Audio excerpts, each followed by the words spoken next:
All right, so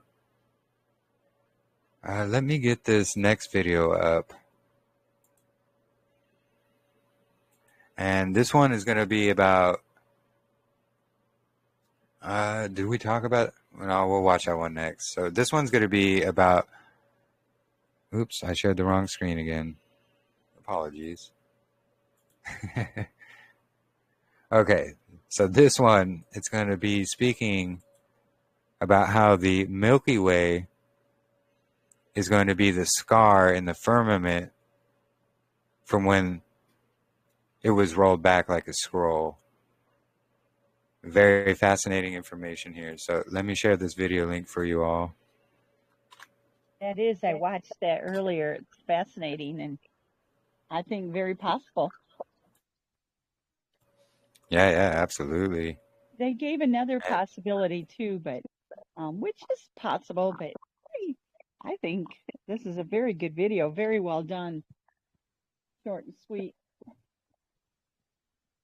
Yeah, I definitely agree. So yeah, here's the link to the video. Let me go ahead. I'll mute it and just play it. It's less than 5 minutes, so Hey, Jeremy, shouldn't be too long. Yeah. When you post those, remember to put that or the link that. Oh, yeah. I just copy and paste is really what I do. Otherwise, to try and move it along faster. But yeah, no. Yeah. Thank you for reminding me. It's okay.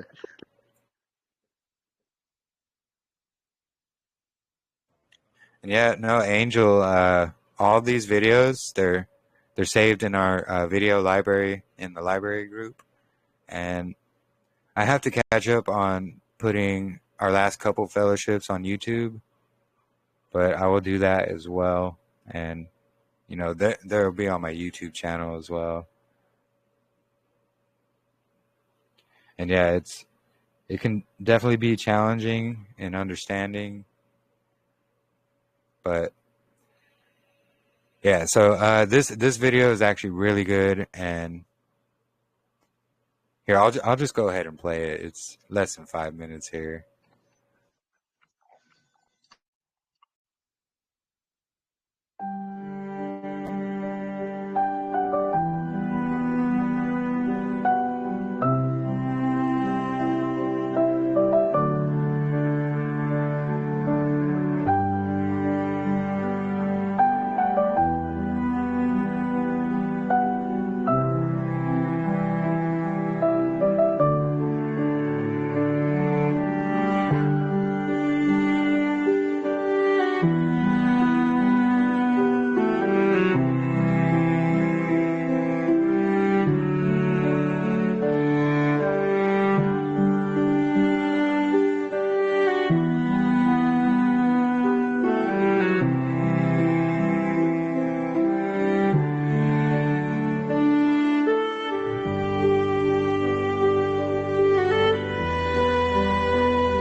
So yeah, definitely some things to consider, and it's definitely in scriptures, 100%. So, there, like I was saying earlier, there's a lot of controlled opposition out there. They try to put things out to get people to not even look into things.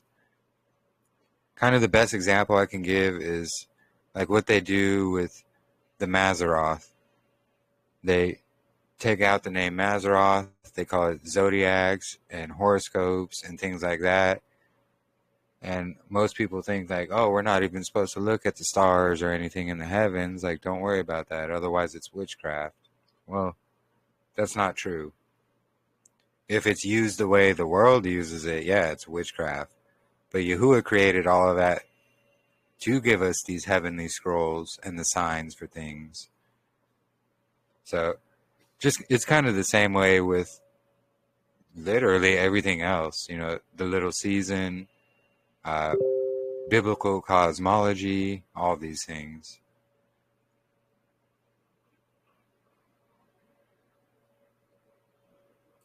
And then here's going to be the next one. And hold on one second.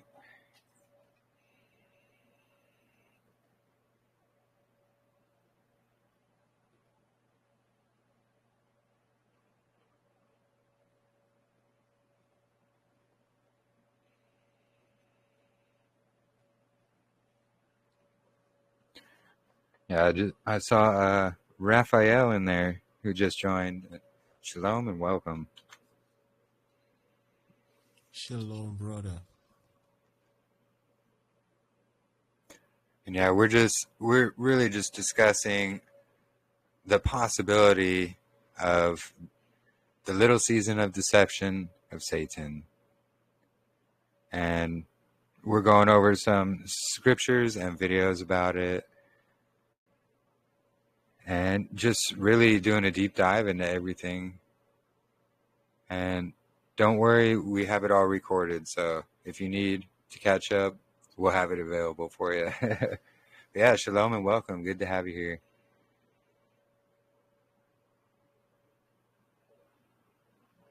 And really, this all connects in with the calendar as well and the importance of the North. My network So is this, frustrating. I didn't hear you very well. Hold on one second. It was hard to hear you very well there. uh, I can hear you now. you can hear me?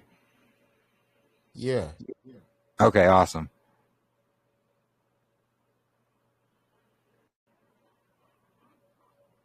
Yeah, welcome. Glad you can join us.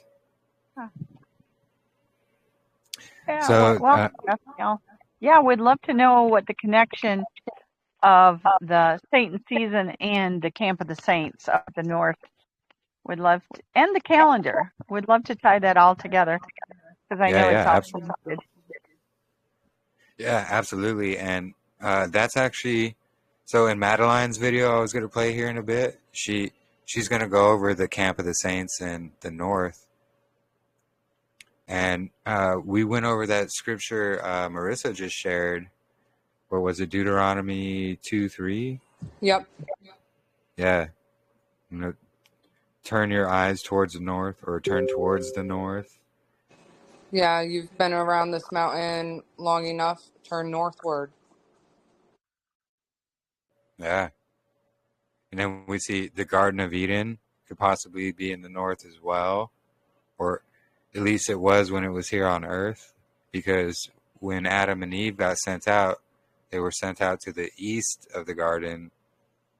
And on the biblical cosmology, on a flat stationary plane, to the east of the north is literally the land of Israel. Just some fascinating stuff. But this video here is going to talk about how the stars fell from the sky. And it's very interesting, and, just gives more, evidence that what Scripture says about the stars falling from the sky, the sun going dark, the moon turning blood red, just gives credence to all these events that, look, they did happen. So I believe it's definitely a possibility. But let me go ahead and make sure I have the audio. Yeah, I got it. Let me go ahead and play it. And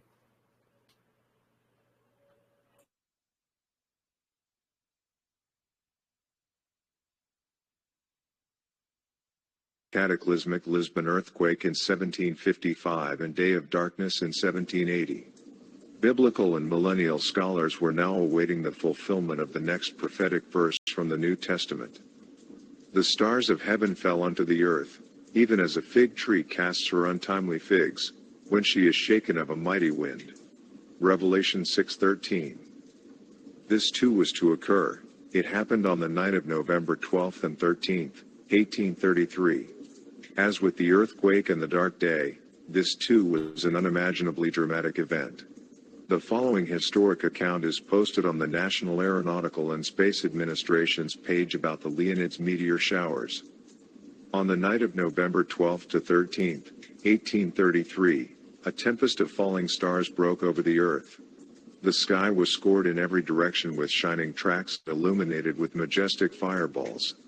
At Boston, the frequency of meteors was estimated to be about half that of flakes of snow in an average snowstorm.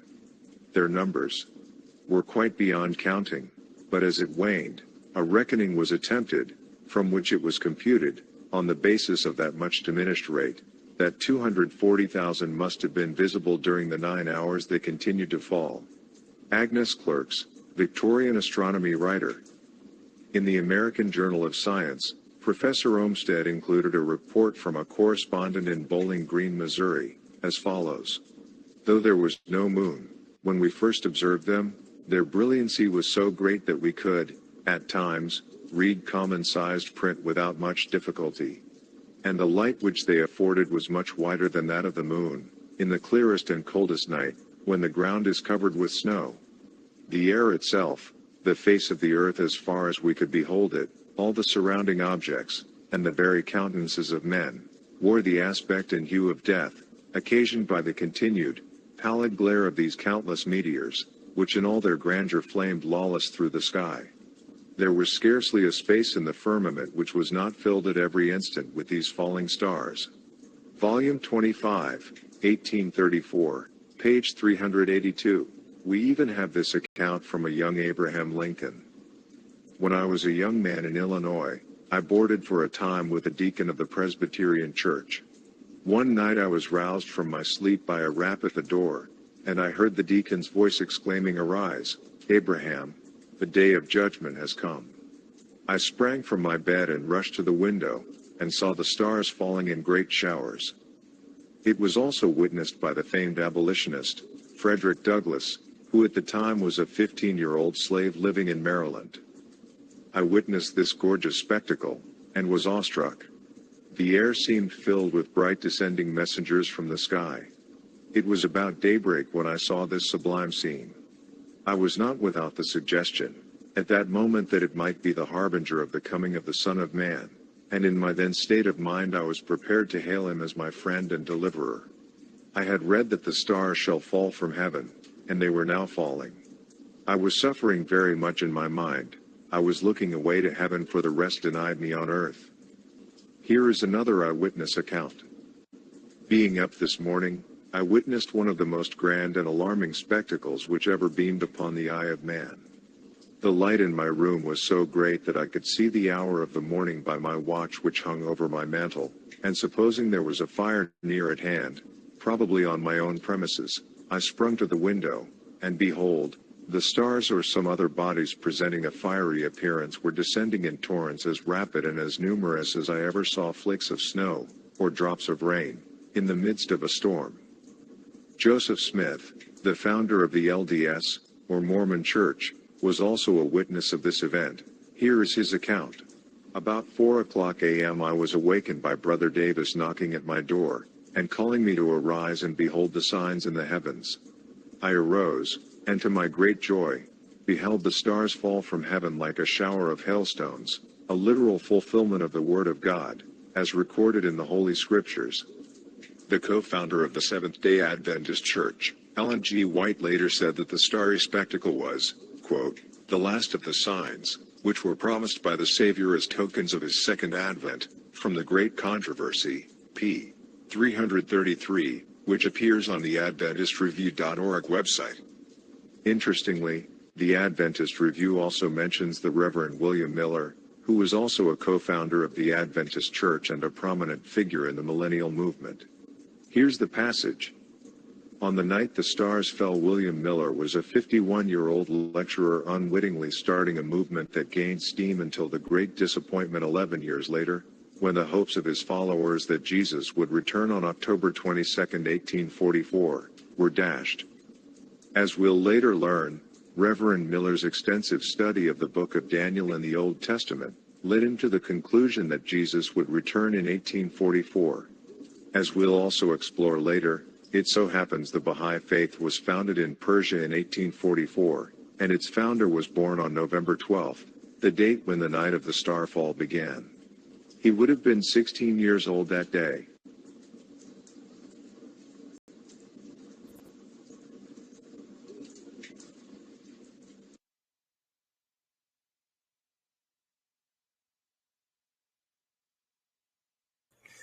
Yeah, so, if you want, if you're listening to this later on YouTube or even now, you can go and look up the day the stars fell from the sky, and there's going to be a lot of information about it.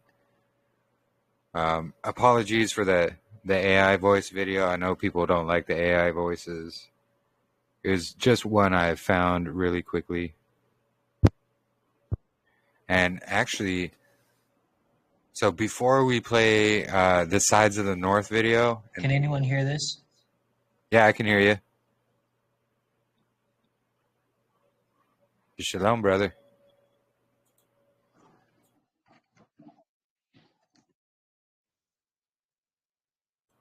Are you there?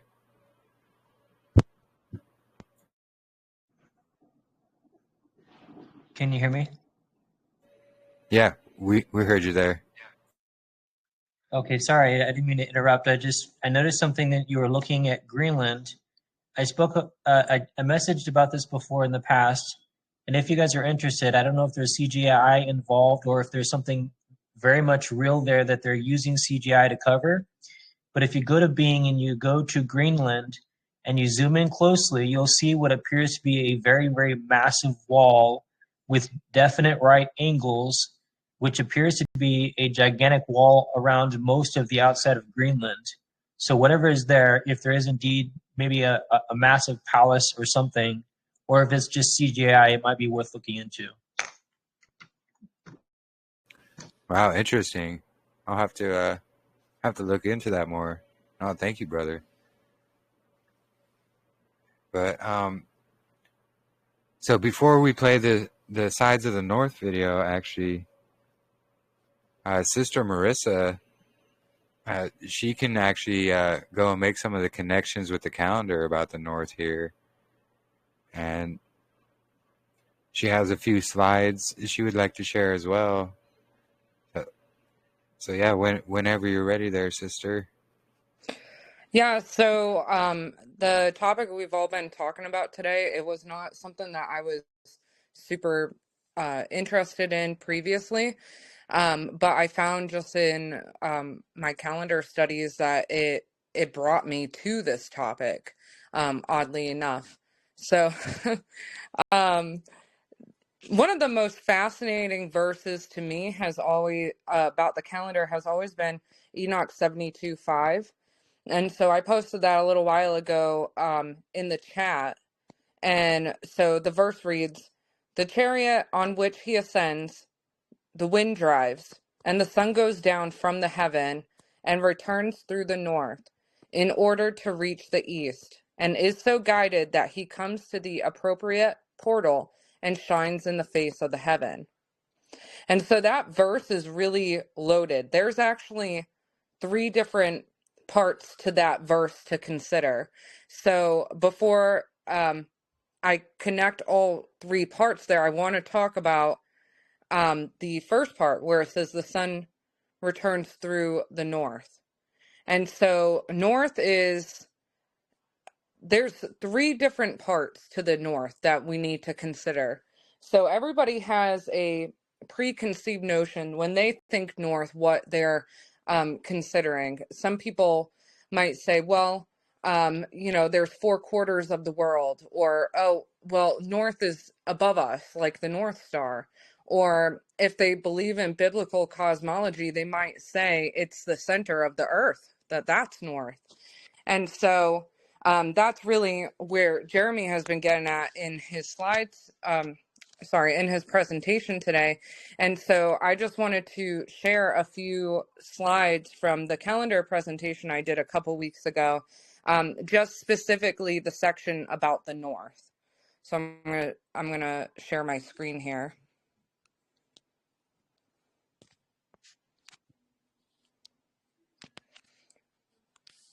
All right. Did that pull it up? Yeah. Yeah. Okay. All right, let's hope this goes to the right slide.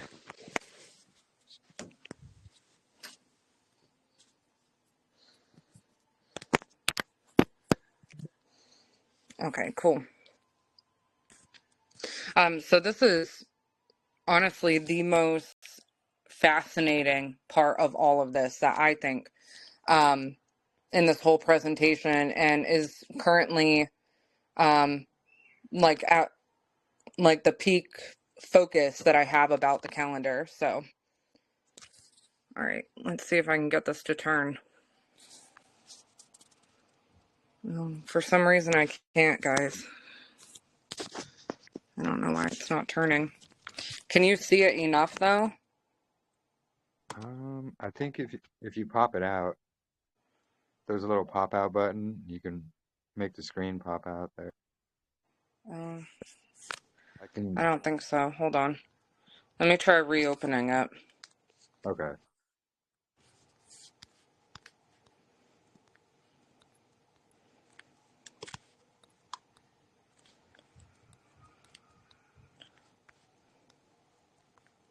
Sorry, now I'm scrolling through it all. All right.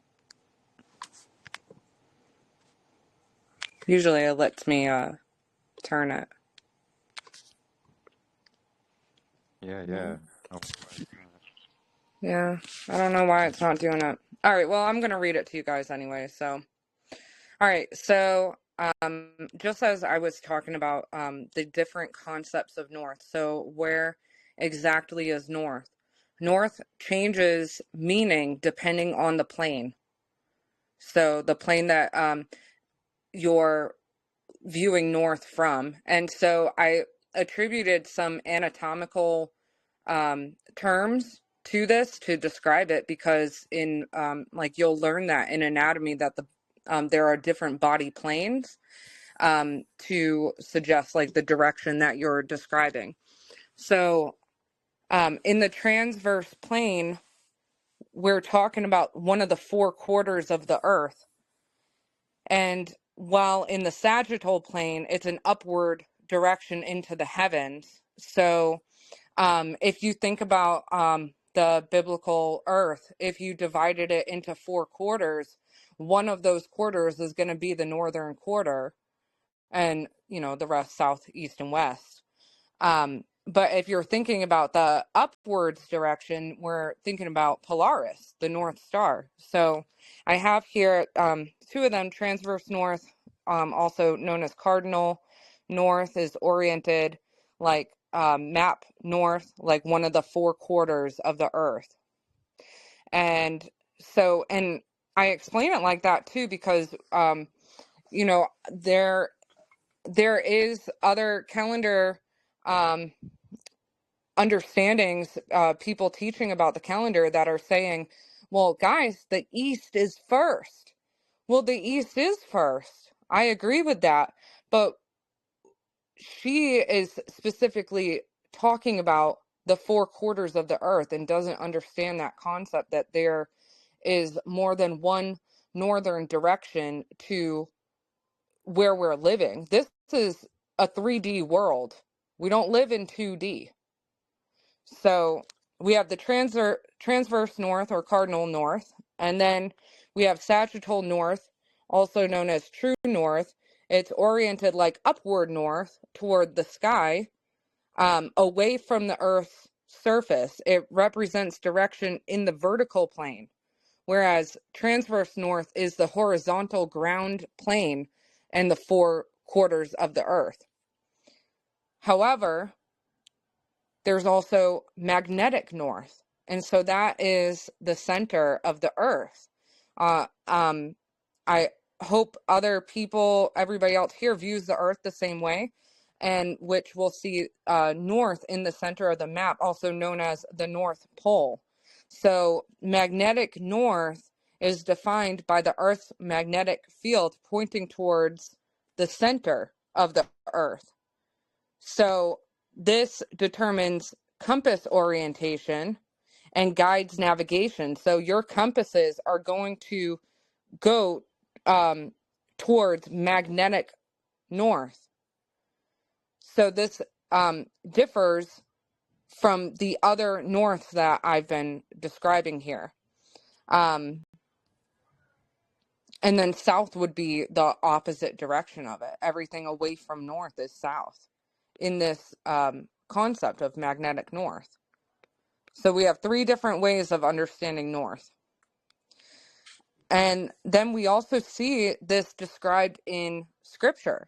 Jubilees 8:19 says, "And he knew that the Garden of Eden is the Holy of Holies, and the dwelling of Yahuah, and Mount Sinai, the center of the desert, and Mount Zion, the center of the navel of the earth. These three were created as holy places facing each other." And so I have the three of them just mapping this out here. We have a picture of Polaris for true north or sagittal north. And then we have a picture of supposedly where Mount Zion is on the earth. And so that would be the northern quarter, transverse north, or cardinal north. And then we also have magnetic north being the center of the earth. And you can see right there, that's a little mountain in the center of that map. So here's another example in scripture where they're talking about sagittal north, and we have to listen to the way that these sentences are constructed. Ezekiel 8:3, and he stretched out the form of a hand and took me by the lock of my hair. And the Spirit lifted me up between the earth and the heavens, and brought me into visions of Elohim to Jerusalem, to the door of the north gate of the inner court, where the seat of the image of jealousy was, which causes jealousy. And so, like, as I read that, the seat of the image of jealousy, who was jealous of Yahuah and his throne? Well, that's none other than Hasatan. So where the seat of the image of jealousy was. And so he is represented in our realm in a lot of different ways as Antichrist spirit, and also in Tammuz, anything that's against Yah and the truth. So Ezekiel 8:4 says, and see, the esteem of the Elohim of Yasharel was there, like the vision that I saw in the plain. And he said to me, Son of man, please lift your eyes toward the north. And I lifted my eyes northward. And north of the slaughter place gate, I saw this image of jealousy in the entrance. Ezekiel 8:6, and he said to me, Son of man, do you see what they are doing? The great abominations which the house of Yasharel are doing here, driving me away from my set-apart place, and you are to see still greater abominations. And so we know that Yah's set-apart place, his throne room, is in the north, and that's made evident by those northern lights. They are the same colors as depicted about his throne, where they talk about jasper stone and other stones, and I can't think of the names now. But that is where his set apart place is. He is in the heavens. So here's Ezekiel 43:5. So the Spirit took me up and brought me into the inner court. And behold, the esteem of Yahuah filled the house. And I heard him speaking unto me out of the house. And the man stood by me.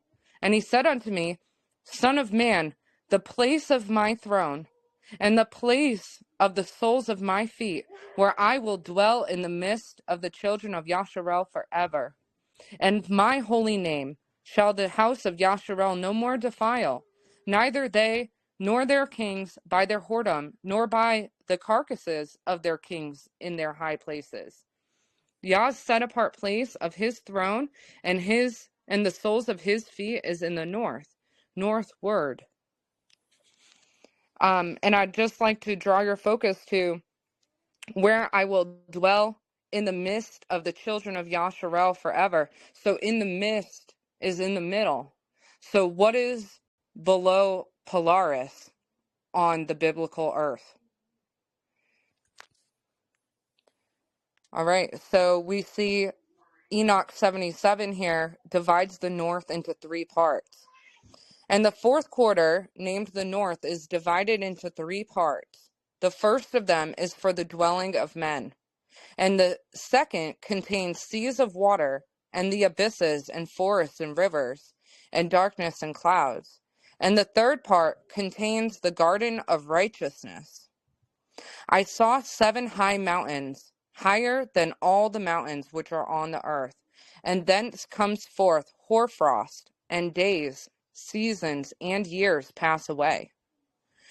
So the north is also where days, seasons, and years pass away, marking it as the ending point of time cycles.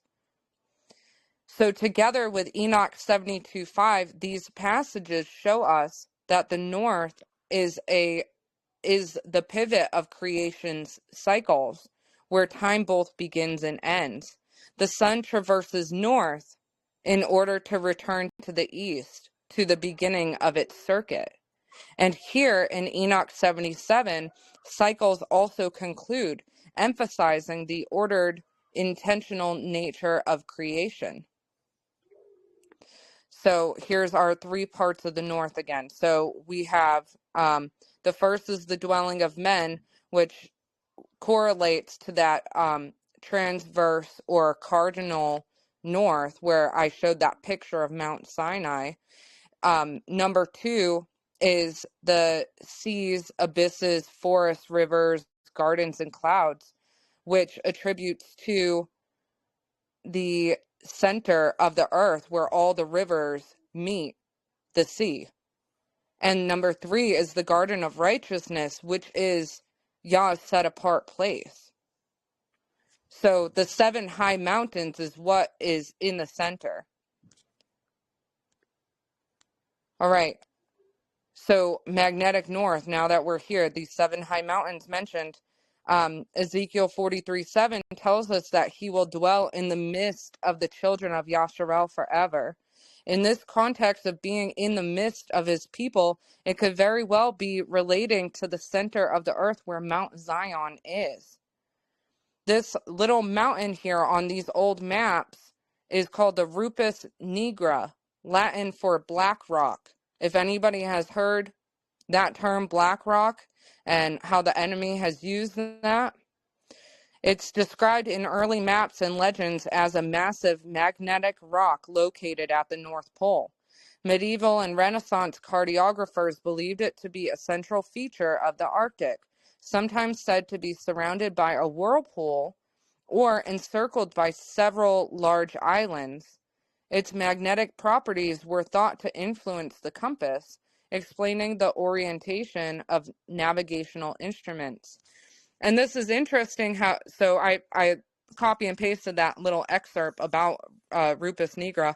But what's interesting is how it's said to be surrounded by a whirlpool. And so if you've ever seen Lost History of the Flat Earth, it describes the Earth as a toroidal field. And in the center, it shows this like whirlpool, this spiral, if you will. And so I was thinking a lot about this, these seven high mountains, and I'm like, well, gee, I've also seen this in scripture somewhere, and Yah led me to chapter 24 of Enoch, and and 25, and I'm going to read them both. And from thence I went to another place of the earth, and he showed me a mountain range of fire which burnt day and night. And I went beyond it and saw 7 magnificent mountains, all differing each from the other, and the stones thereof were magnificent and beautiful, magnificent as a whole, of glorious appearance and fair exterior, 3 towards the east, one founded on the other, and 3 towards the south, one upon the other, and deep and rough ravines, no one of which joined with any other. And the 7th mountain was in the midst of these, and it excelled them in height, resembling the seat of a throne. What's also interesting about that is when we look at the menorah, we look at the one all the way to the right as the 7th branch, but that's not true. The 7th is the one in the middle, and the 7th mountain is the one in the midst. And the middle branch is the straight branch, like the nature of Yah. Straight is the way. All right. And so, okay, resembling the seat of a throne. And fragrant trees encircled the throne. And amongst them was a tree such as I had never yet smelt. Neither was any amongst them, nor were other like it. It had a fragrance beyond all fragrance, and its leaves and blooms and wood wither not forever. And its fruit is beautiful, and its fruit resembles the dates of a palm. Then I said, how beautiful is this tree, and fragrant, and its leaves are fair, and it blooms very delightful in appearance. Then answered Michael, one of the holy and honored angels who was with me, and was their leader. Enoch 25. And he said unto me, Enoch, why dost thou ask me regarding the fragrance of the tree? And why dost thou wish to learn the truth? Then I answered him, saying, I wish to know everything, but especially about this tree. And he answered, saying, This high mountain which thou hast seen, whose summit is like the throne of Yahuah, is his throne, where the Holy Great One, the Elohim of glory, eternal King, will sit when he shall come down to visit the earth with goodness. And as for this fragrant trees encircled, no mortal is permitted to touch it till the great judgment, when he shall take vengeance on all, and bring everything to its consummation forever. It shall then be given to the righteous and holy. Its fruit shall be for food to the elect. It shall be transplanted to the holy place, to the temple of Elohim, the eternal King. Then shall they rejoice with joy and be glad, and into the holy place shall they enter, and its fragrance shall be in their bones. And they shall live a long life on earth, such as their fathers lived. And in their days shall no sorrow or plague or torment or calamity touch them. Then I bless the Yahuah of glory, the eternal King, who hath prepared such things for the righteous, and hath created them, and promised to give to them. And so that's really interesting, with the camp of the saints being said to be in the north. So that's our promise, our land of promise. So the question is, why is this land hidden?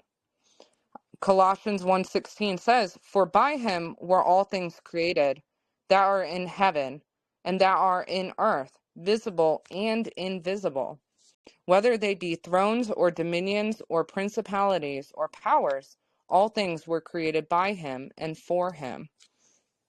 2 Ezra 13 says, "And whensoever the voice went out of his mouth, all they burnt that heard his voice, like as the earth fails when it feels the fire. And after this I beheld, and lo, there was gathered together a multitude of men out of number, from the four winds of the heaven, to subdue the man that came out of the sea. But I beheld, and lo, he had graved himself a great mountain, and flew up upon it. But I would have seen the region or place whereout the hill was graven, and I could not." So he couldn't see it. All right. And then further on in the chapter, it reads, "And when all the people hear his voice, every man shall in their own land leave the battle they have one against another. And an innumerable multitude shall be gathered together, as you saw them willing to come, and to overcome him by fighting. But he shall stand upon the top of the Mount Zion. And Zion shall come and shall be shown to all men, being prepared and built, like as you saw the hill graven without hands." Enoch 1:3-4 says, "Concerning the elect I said, and took up my parable concerning them. The Holy Great One will come forth from his dwelling, and the eternal Elohim will tread upon the earth, even on Mount Sinai, and appear from his camp, and appear in the strength of his might from the heaven of heavens." So he's going to appear from his camp. And even though this says Mount Sinai here, we know there are three parts to the north. So 2 Ezra says, "For behold, the time will come when the signs which I have foretold to you will come to pass, that the city which now is not seen shall appear, and the land which now is hidden shall be disclosed." This is from the Testament of Levi. "For he will give the majesty to the Lord to his children in truth forever, and none will succeed him for all generations ever. And in his priesthood the Gentiles will be multiplied in knowledge on the earth, and enlightened by the grace of Yahuah. In his priesthood sin will come to an end, and the lawless will cease to do evil, and the just will rest in him. And he will open the gates of paradise, and will remove the threatening sword against Adam. And he will give to the saints to eat from the tree of life, and the spirit of holiness will be upon them. And Beliar will be bound by him, and he will give power to his children to trample upon the evil spirits. And Yahuah will rejoice in his children, and be well pleased in his beloved ones forever. Then Abraham, Isaac, and Jacob will be joyful, and I will be glad, and all the saints will clothe themselves with joy. So Ezekiel 31 affirms this. Which of the trees of Eden can be compared with you in splendor and majesty? Yet you too will be brought down with the trees of Eden to the earth below. You will lie among the uncircumcised, with those killed by the sword. This is Pharaoh and all his hordes, declares Yahuah Adonai. And so I know that can be a little bit confusing, but it's said elsewhere that those ravines are where the wicked will be. That's where they will dwell, in the ravines below the camp of the saints. So you will lie among the uncircumcised. That's what that's saying. So Jubilees 4:26 says, and he, Enoch, was taken from amongst the children of men, and we conducted him into the Garden of Eden in majesty and honor. And behold, there he writes down the condemnation and judgment of the world, and all the wickedness of the children of men. And on account of it, Yahuah brought the waters of the flood upon all the land of Eden. For there he was set as a sign, and that he should testify against all the children of men, and he should recount all the deeds of the generations until the day of judgment.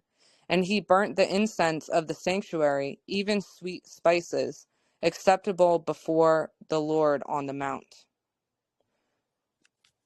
So Mount Zion.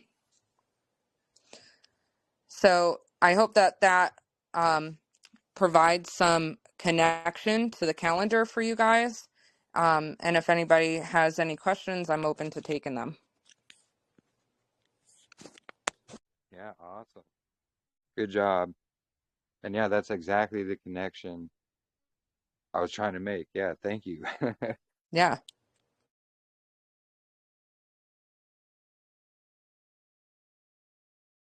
Oh, I did want to finish. At the beginning, I read Enoch 72:5. Yes. So let me just go back to that one real quick.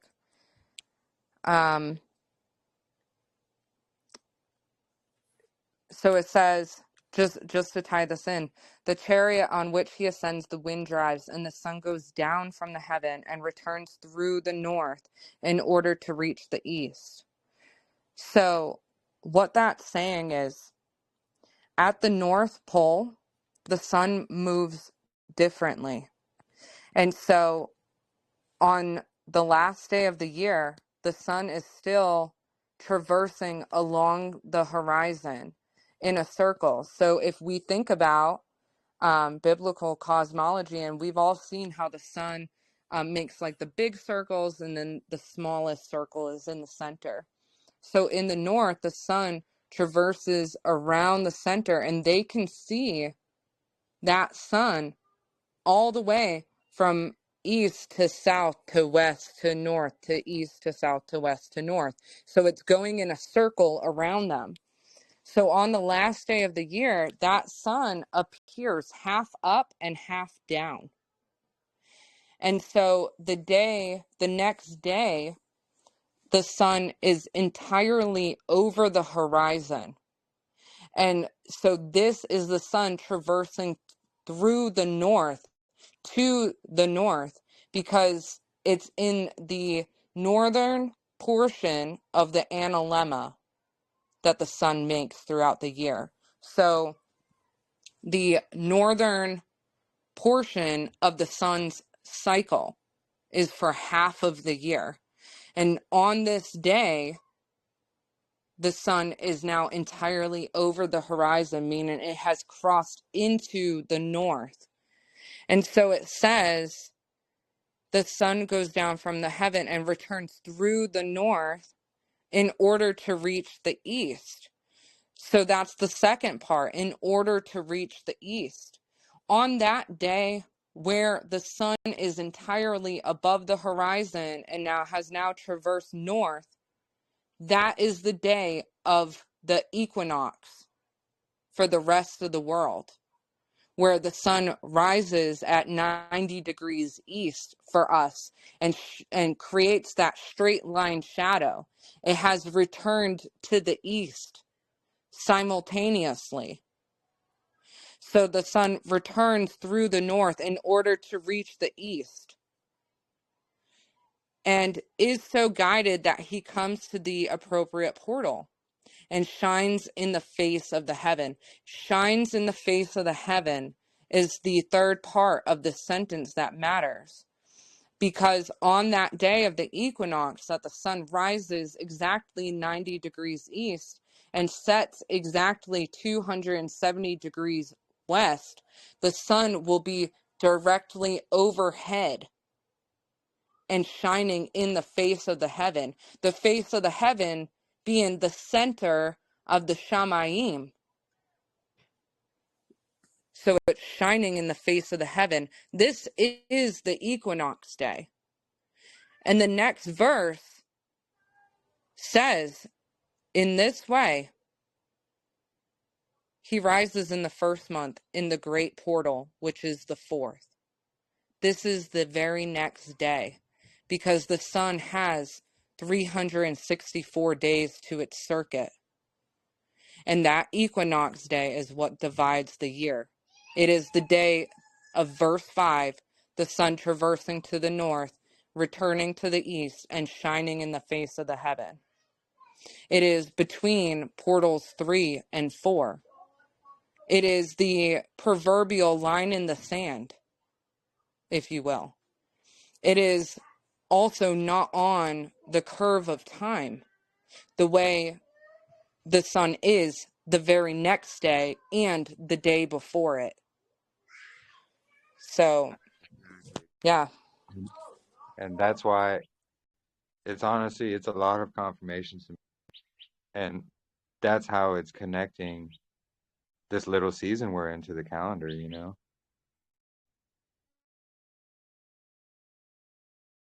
But yeah, no, excellent information.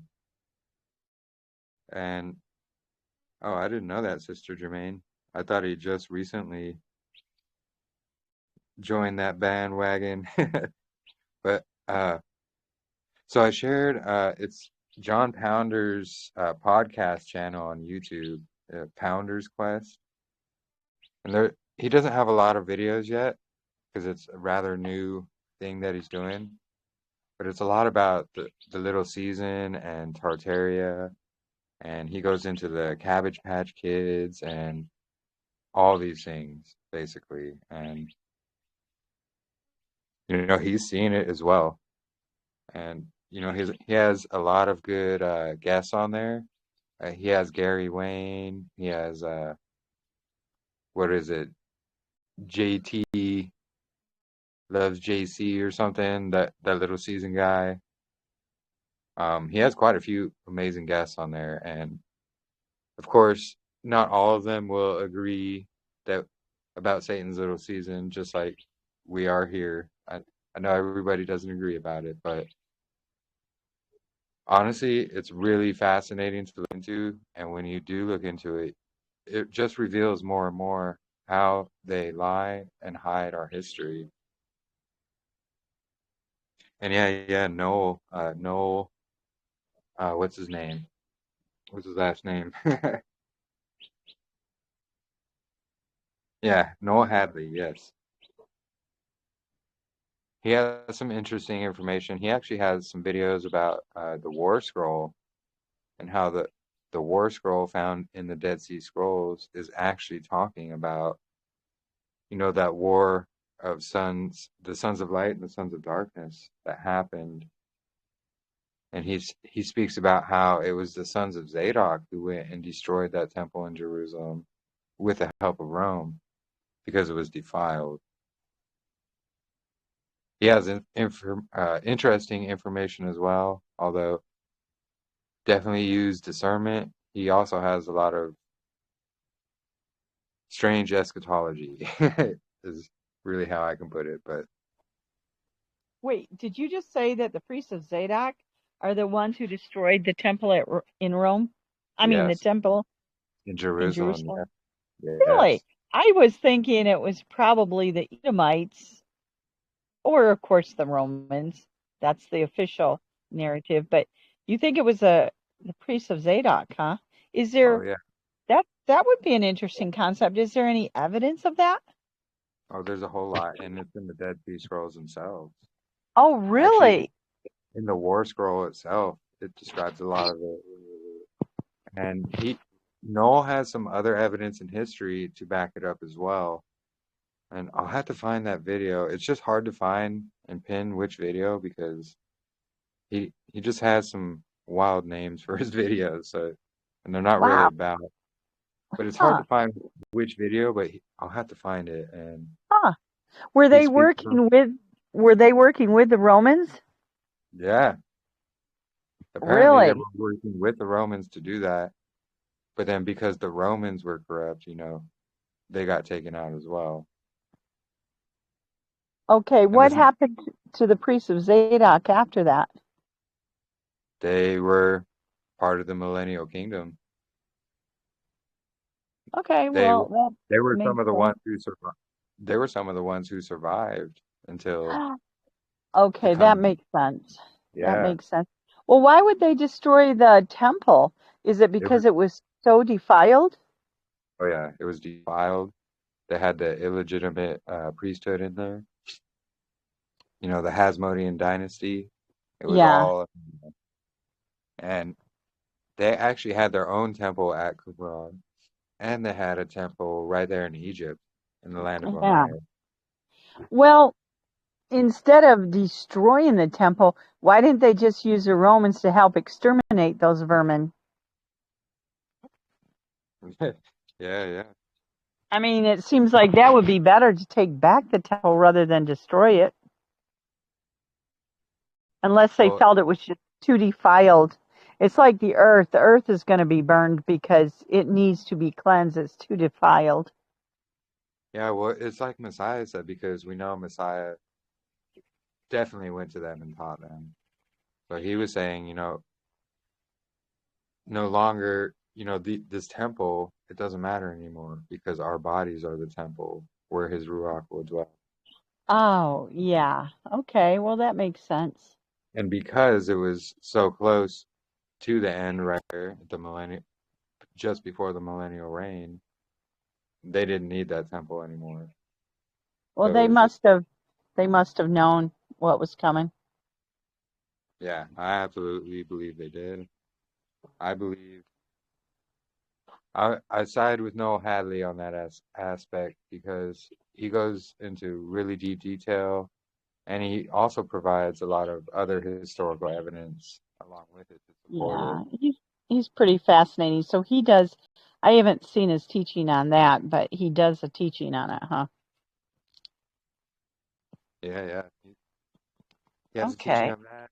He's got quite a few on the Dead Sea Scrolls. Huh. I've watched a lot of his stuff, but I haven't seen that. But of course, he also has that, eschatology that's way out there sometimes. So just discernment. Okay. Yeah. But yeah, no, fascinating stuff. Hmm. And Okay. I think it supports this even more. And to be honest, like I believe pretty much 100% we are in the little season right now. And I know there are some who disagree, but from everything I've researched and studied, and not just me, but others as well, and everyone in our group here even. And then finally, that connection to the calendar that Marissa just showed everybody, that was confirmation to me, not only for the little season, but the calendar as well. Oh, okay. So, I mean, it all goes together to me anyway. But this is why I say, we got to test everything out, follow no man. And we have to take these things and test them out for ourselves to his word. Hmm. That is true. I think it's definitely confirmation of all this, and especially how it's bringing it all together. No pun intended, but full circle. Hmm. And I did share a couple, and so did Lee actually, but I shared a couple of pictures in chat, and then both me and Lee were sharing those. They're called toroidal vortexes, is what they're called. And so if you look, you can see like that north, where the north would be. It's this splitting image of basically like Yahuah sitting above the north, and then he shines down upon us. And if you put like a flat disc right in the center of that entire sphere, like going across the whole thing, that would be our plane of existence here on Earth. So that would be our Earth basically. And that's kind of what I was meaning about New Jerusalem being round, or more of a sphere. And we would be if you put like a pancake going across the whole thing right through the middle, that would be a flat stationary plane. Wow. And that would be our Earth.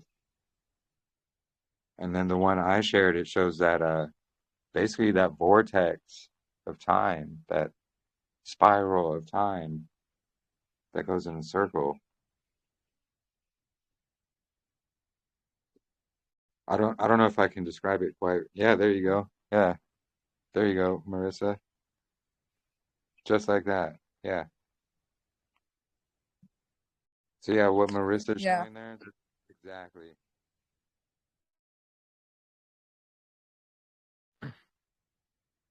Yeah, and that's that spiral. Yeah, all of that.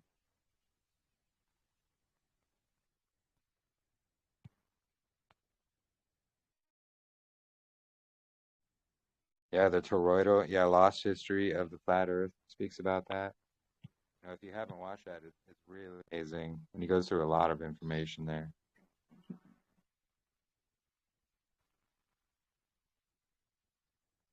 Hmm. And yeah, I do want to play Madeline's video here, not the whole thing, but the big part where she's basically going over the maps and talking about the camp of the saints in the north. And so it'll hopefully give like a visual and a picture, and she even goes through all the maps of basically what we're describing here.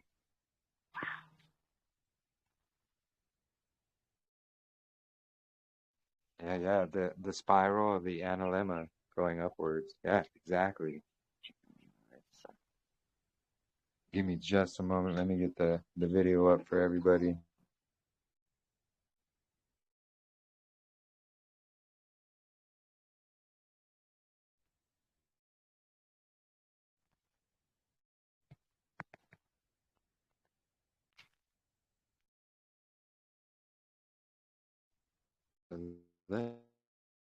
The link really quick.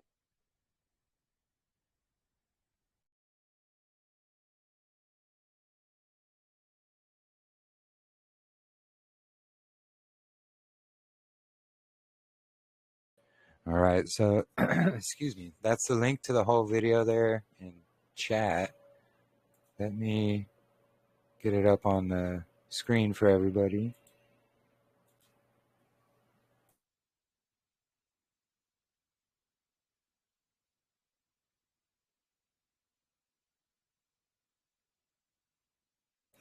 So this video is talking about the sides of the north, or straight is the gate is what she calls it.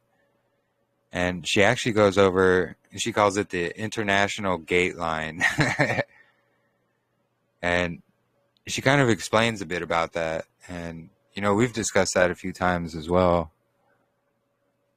But the fascinating thing is it goes across like 3 different time zones.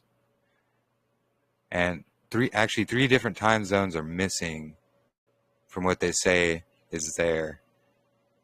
And it's rather fascinating. Here, let me just play the video. She'll probably explain it a lot better than me. But the link's there in chat. And let me go ahead and pause it and or mute myself, and I will play the video.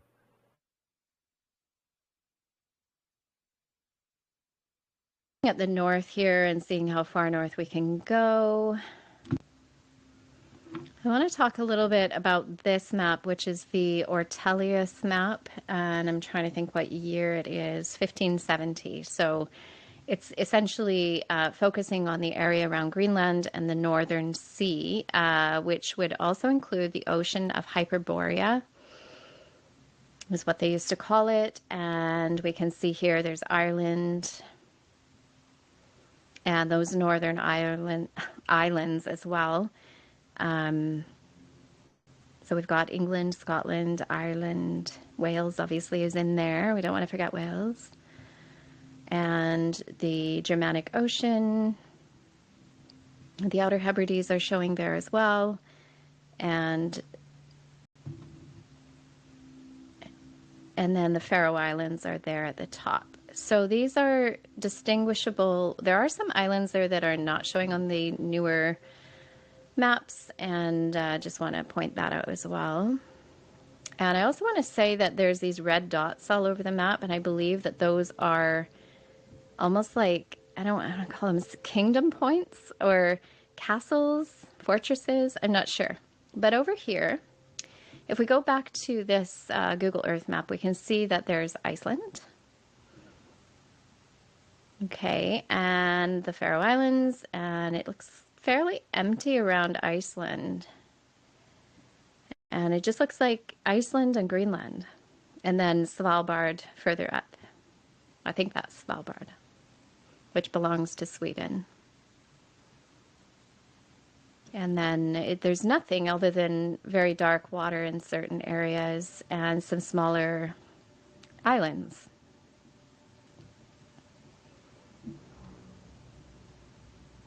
So if we go back to this map here, you know, we can see a few more islands dotted around in this area. And I'm labeling that island there as Iceland to the left, the white one. It says Friesland on it, and okay, we can disagree, but Greenland doesn't look anywhere near as big as it does in current maps or on Google Earth. And we can see that there's the ocean Hyperborea.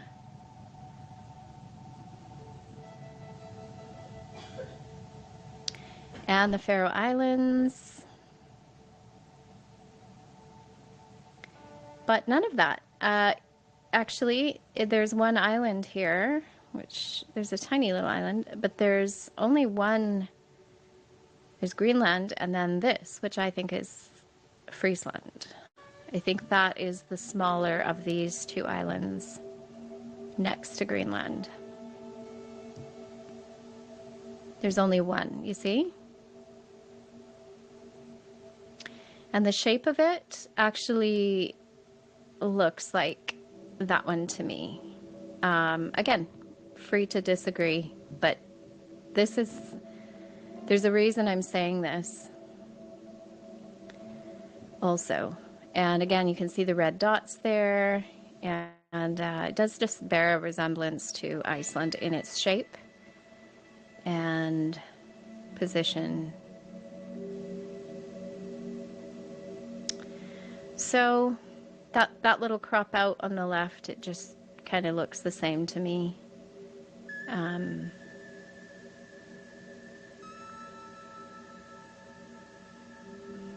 really nothing else there. Very interesting, considering there's this island here, which actually is Islant, Thule, Island Thule. And if anyone knows that name, Thule, we're going to talk about that in a different video. I have a whole different, essentially it's linked to the early 20th century Germans. And that's all I'm going to say about that. But at this time, this is an island. And I don't see it on our maps, any modern maps.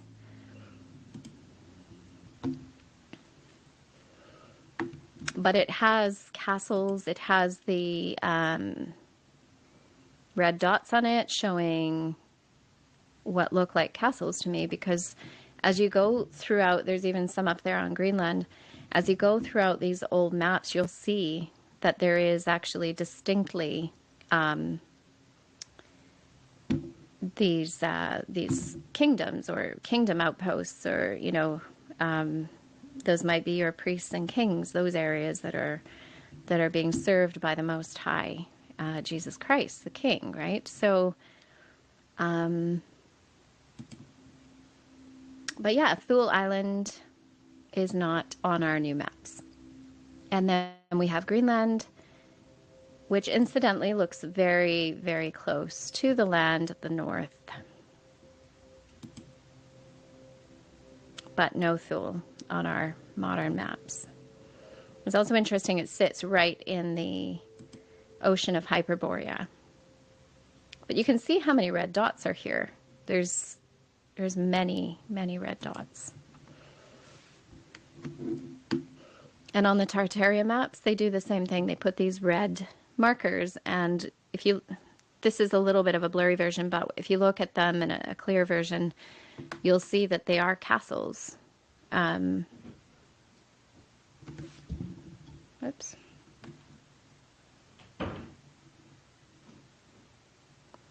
So this is the map, Artelius, Greenland, 1570. And then we have the Mercator map of 1595, showing the North Pole. And I just want to correlate the two. And as we go in here, you will see that again.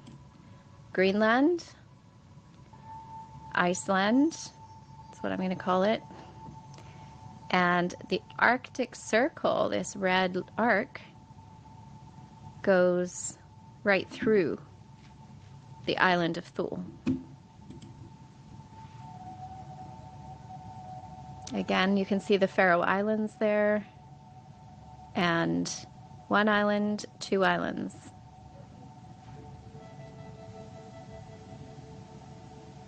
So I was just very curious why.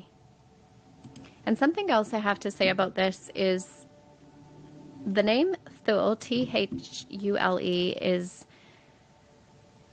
if you look it up, they've given the name to a location on Greenland, which is very odd.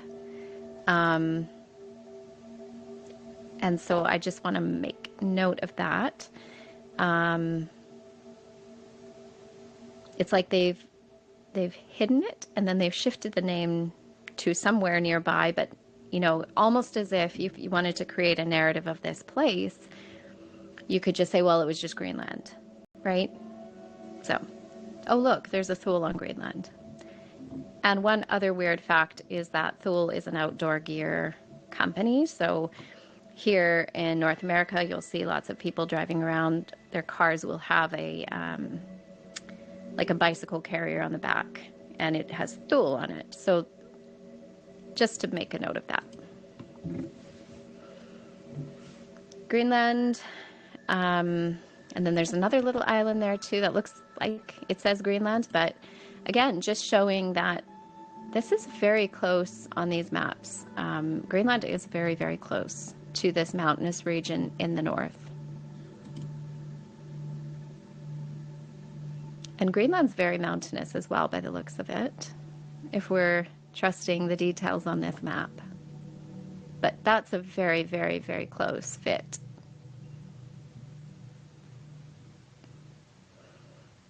And just showing here again, we just have these two islands that it's quite unexplainable. You can go look yourself. Greenland shows as one, and then there's just one Iceland next to it. So looking around here, there's a smattering of islands all around the side of the north as well. So we say the sides of the north. All these islands that have been somewhat just hidden. I guess there's no other word for it. They've been hidden on our modern maps.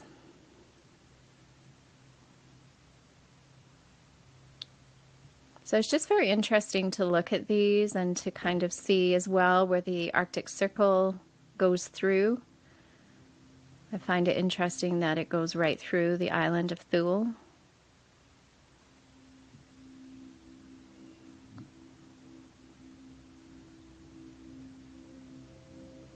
It looks quite populated too. There's quite a few locations named on there in both maps. So they obviously had names. They had, you know, they were recognized enough to put them on maps. And then here we have the Rupus Nigra, which is the black rock right in the middle. And I know a number of people have gone and translated these. I'm just going to keep moving through and across to the other side. And I want to point out that this area here is Alaska. It says California Regio. We don't really know, I don't really know, maybe other people do, what the name California means. I've heard a lot of conjecture. It says Hispanis on there, so maybe the Spanish had come all the way up and they were naming these places. But the Arctic Circle is quite a ways down from this area here. But what I'm going to do is I'm going to actually go in, and I just want to draw your attention to the El Stretto de Anian here, this narrow passage of water, which comes up between Russia and America, who own Alaska. Quite the thing that America actually bought Alaska. I think it was for $1. Could be wrong. So here we're looking at top of North America and top of Asia. And it does actually name Gog there. Number of other names are in there too that might be recognizable, such as Mongol, Tartar Villa. If you look through that, you'll see some names that are very recognizable. Belgian. It's quite strange to see that up so high there.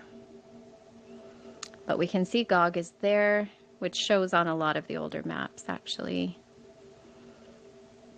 And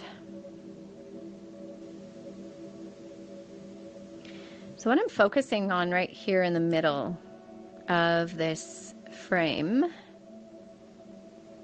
if you can just, I'll zoom in here. I want you to read these words. It says Polus magnetis. This rock, Polus magnetis.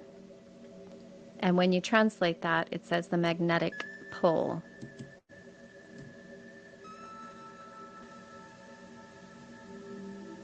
And we always hear the difference between true north and the magnetic north. And I think this is why the center, the true north, is not the same as the magnetic north, according to this, anyway. So we're going to do a little bit more research into that now. But you'll see that right above the Strait of Anian, which is the old name of the Bering Strait, beside Alaska and Russia, you get the magnetic pole.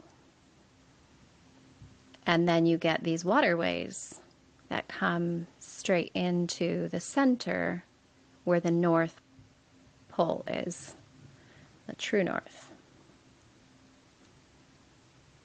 And for those of us who believe that is a marker for Jesus Christ and the celestial city, the kingdom, that's the significance of this map. Now, whether it's floating above or whether it's actually on the North Pole is up for debate.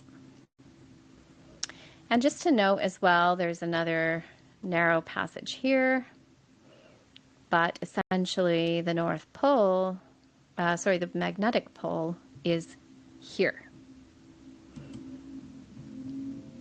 It seems strange to think, and you do need to deprogram that part of your brain if this is what you're going to start considering,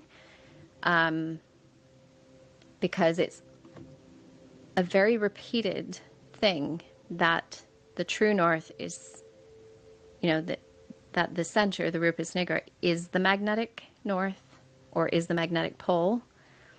And just the point here is that I don't think they're the same thing. I think that's the magnetic pole and this is the true north. Again, we're going to look a little bit more into this. So going back to Google Earth,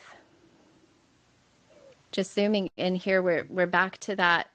This island here is in a position that matches that magnetic pole.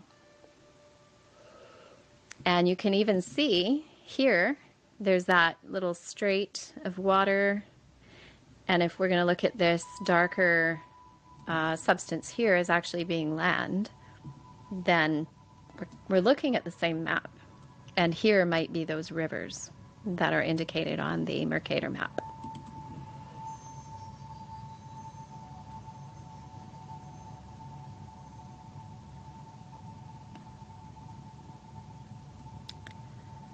So just going in a little bit, you can see a little definition around there. And this is the north of Alaska. And so here would be that one of these, and I think it's this one, would be the magnetic pole. That looks a little too small to be it, so I'm going to go with this one for this hypothesis. And you'll notice this line coming through. So that was curious to me. And backing up, I realized something. That line, and some of you probably know this right off the bat, it's the international date line.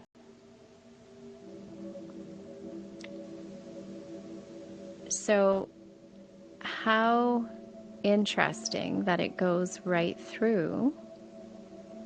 And it kind of bends there, and I think that's just making up for this false globe. There's a bend in it, but I think that is just trying to correct it according to the globe. But essentially it comes up here, it comes up through a little bit of the Russian side. It doesn't go right through the Bering Strait. And it comes right through this island.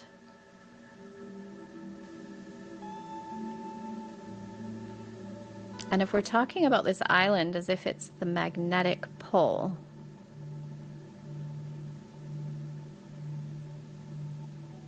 that is very, very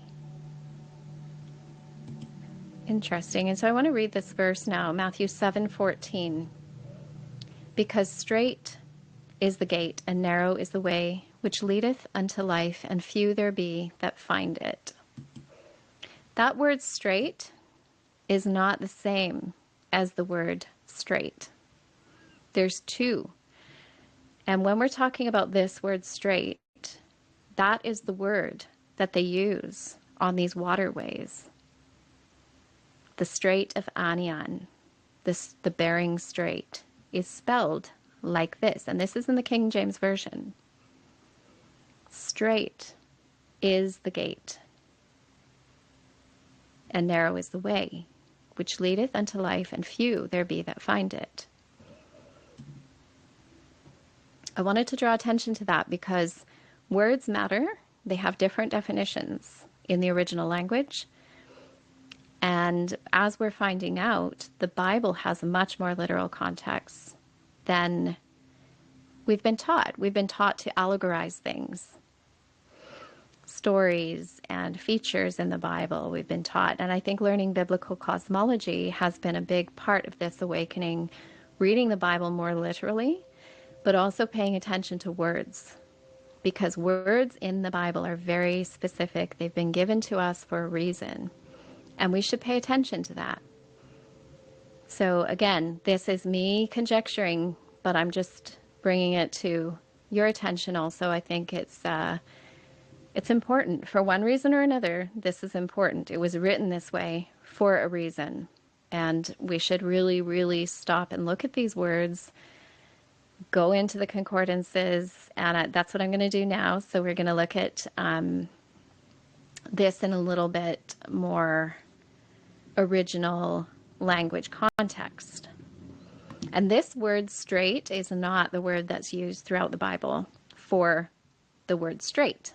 So we're going to find out now what is the difference between S-T-R-A-I-T and S-T-R-A-I-G-H-T, because they don't mean the same thing. And yeah, so this was a little clue for me. Again, I've done a KJV search on the other word straight, and you'll see it's referenced in the first 5 ones here, all the way up to Luke, not Matthew. Okay? So straight and straight in the KJV are 2 different words.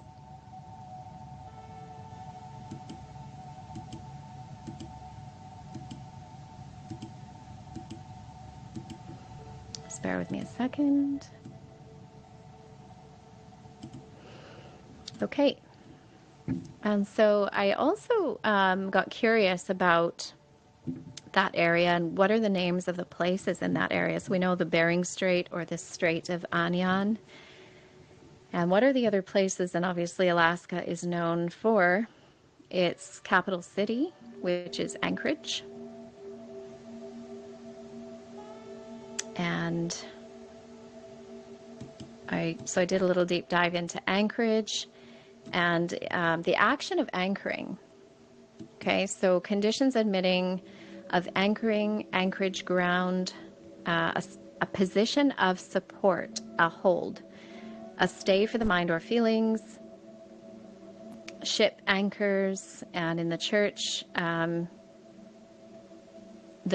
is an anchor, the new anchor in the Bible, and then the retreat of an anchoret. So held fast, firmly fixed. This is actually, I think, contextually, this is also related to biblical cosmology. When we think of the firmament, the fixed firmament, the fixed earth,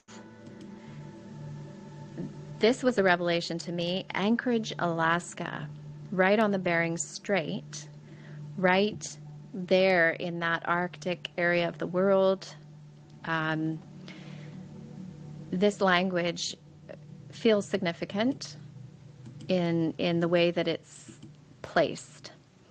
So when I go back into the concordance, I use the Blue Letter Bible.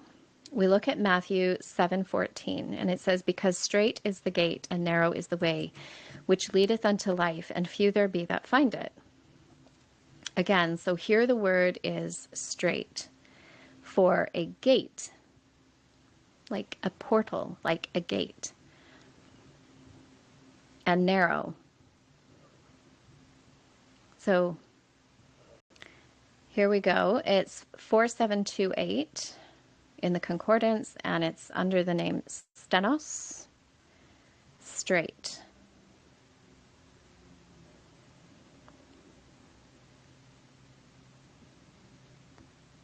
And it's from the base of the word G2476, straight, narrow. So we're going to look at that.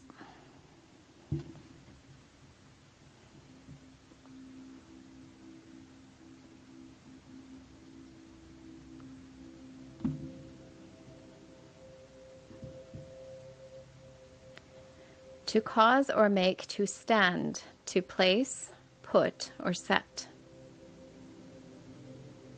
As we go through this, we'll see that there's a very, it doesn't mean straight as in a straight ruler.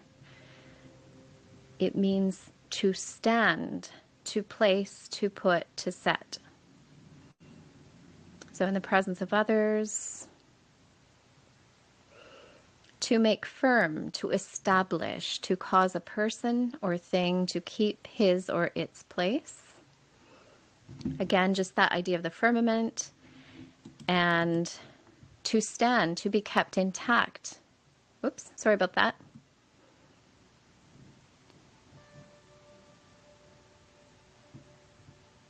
So of family, a kingdom, to escape in safety. To establish a thing, cause it to stand. To escape in safety. These are the words that are used for straight. S-T-R-A-I-T. To set or place in a balance. Immovable, stand firm, of the foundation of a building. Is anyone finding this as interesting as I am? Because I always thought straight is the gate meant like a ruler, like straight. But no, this is what it means. Continue safe and sound, stand unharmed, to stand ready and prepared, to be of a steadfast mind.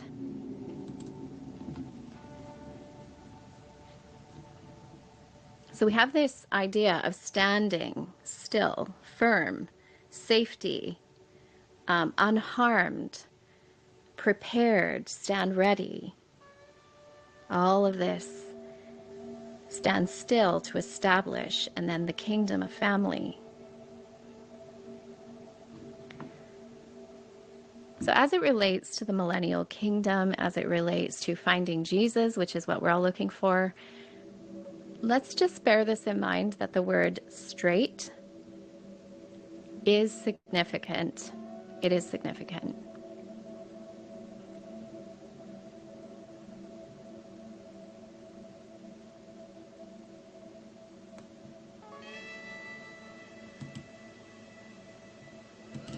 And then when I went down further down the page, I came to this. It says, when they had heard the king, they departed, and lo, the star which they saw in the east. So this is the same usage of this word, okay? When they saw, and lo, the star which they saw in the east went before them till it came and stood over where the young child was. Talking about where Jesus was as a baby.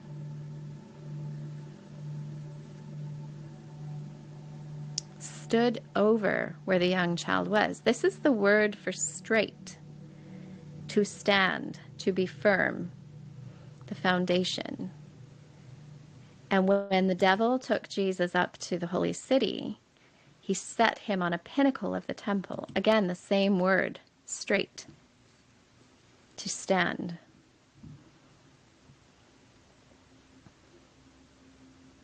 Word analysis and word study is really, really critical when you're looking at the Bible.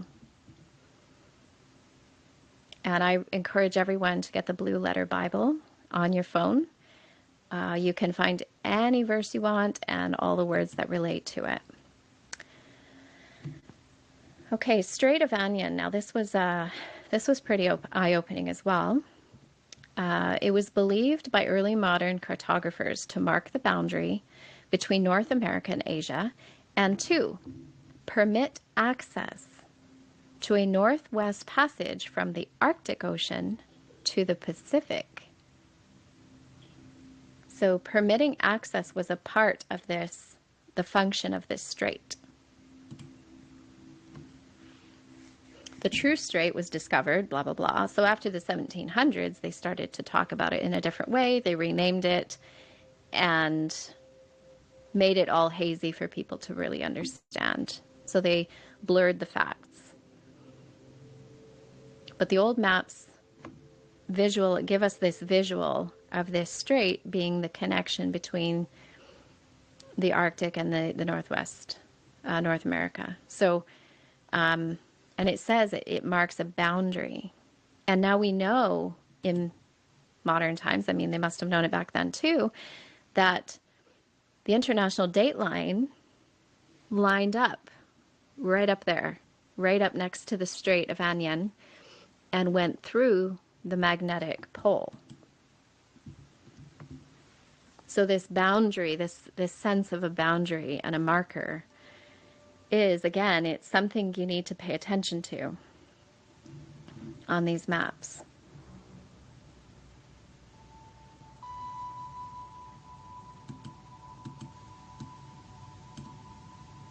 So then I got looking at where did this word Anian come from? And when I drilled down, I won't give you the whole backstory, but when I drilled down, it looks like it's connected to antemeridium, or meridian, which we call it now.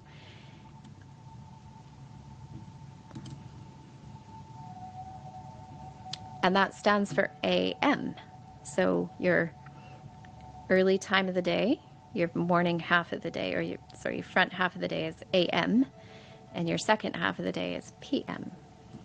So you have antemeridian and post-meridian. So the start of the day is related to this marker that goes down in what we call the international date line. A great circle or half a circle of a sphere passing through the poles is attested from late 14th century. Originally astronomical, figurative uses tend to suggest point of highest development or fullest power, implying a subsequent decline as an adjective from late 14th century. And I think it's interesting to see at the bottom of that paragraph, it says, people who thought meridian meant junction. And then talk about how people were confused about things. I think we're more confused about things now than what they were back then.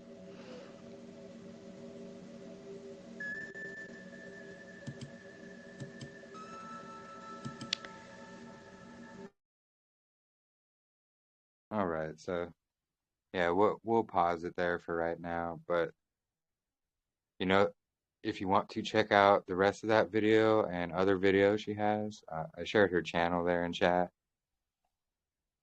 But you know, I just wanted to share that information because it's very fascinating information, and she does do a lot of good research that we can see.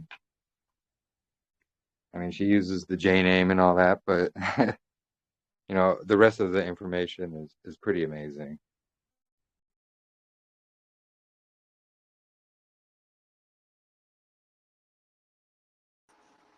And on a lot of those older maps, it would also be called the land of Jesus in that true north up there. Yeah, It, exactly.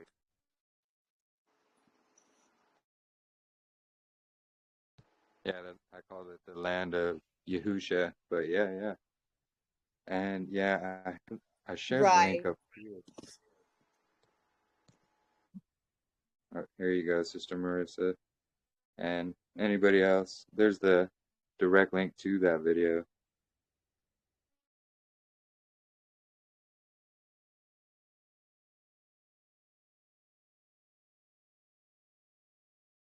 And actually, there is one more video. It's only 11 minutes long, but it's the final connection to the synagogue of Hasatan and the lies that they perpetrate to be victims. And I think it's very important to understand as well, because they are the usurpers. They're the ones squatting in the land. They are the ones who are Edom mixed with Nephilim. And they're the ones claiming that they are Yah's chosen people when they're far from it. And they have a lot of the world deceived, unfortunately.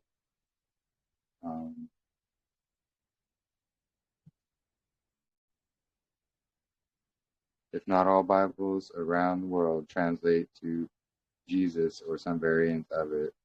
So we can see actually, even in the Hebrew scriptures, the Hebrew New Testament, we see it's written as Yahusha.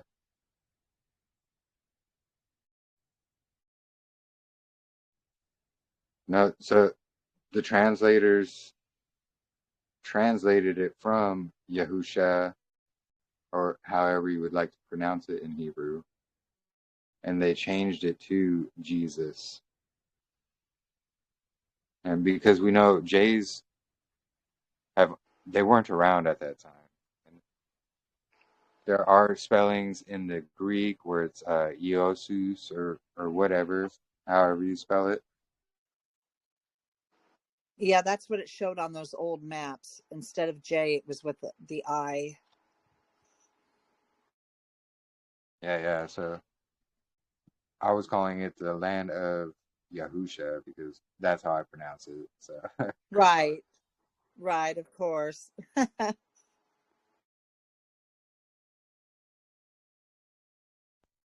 don't think because their brother Angel, names don't transliterate,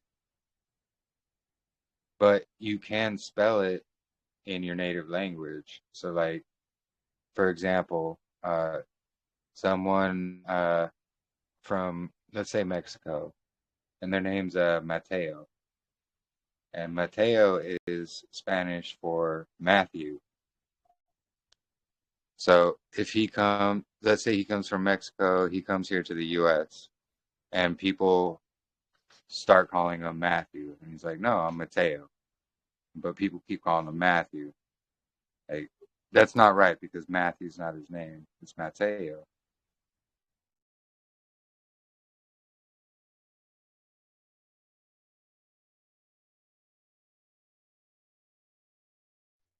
It's kind of like the same with Messiah. So he was Right. Hebrew. He had a Hebrew name, and it definitely was not Jesus. Now, there are people, like in the church, things like that. They haven't learned this or they don't understand it yet. We were all there as well ourselves, but once we know the truth, we have to teach the truth as well. So, we have to realize he It was is, a Hebrew. how come it is that they translated Joshua the son of Nun as Joshua directly from the Hebrew to English, and yet, from what I understand, Jesus, Yahusha,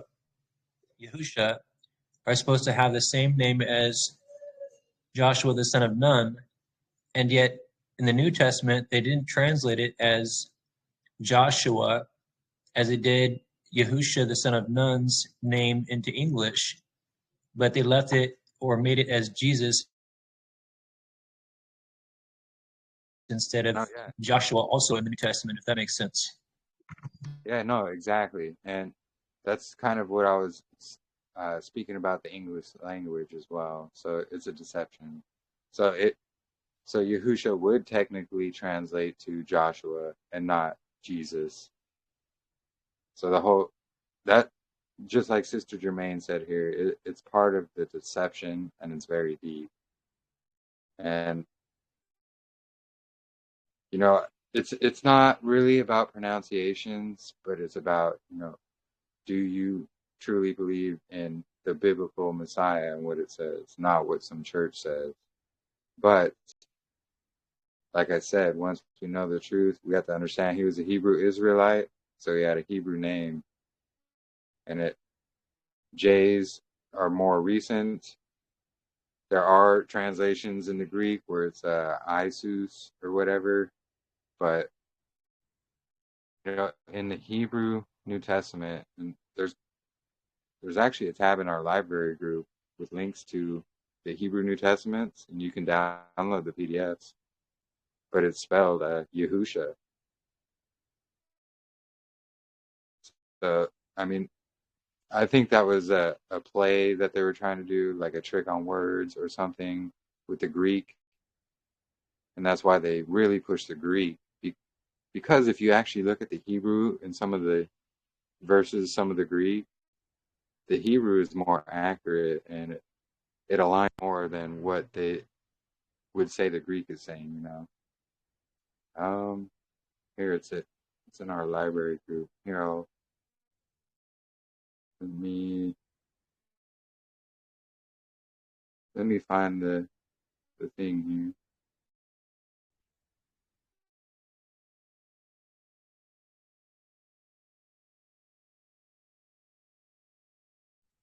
Here we go. So we got this one. And so there's the Cochin Hebrew Gospels, and then there's the Sephardic Hebrew Gospels as well, which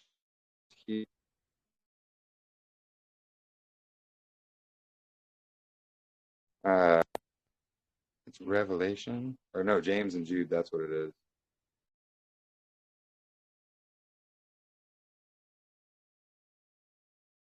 I know there's one about Revelation as well. Oh yeah, here it is. Oh, that's the video though.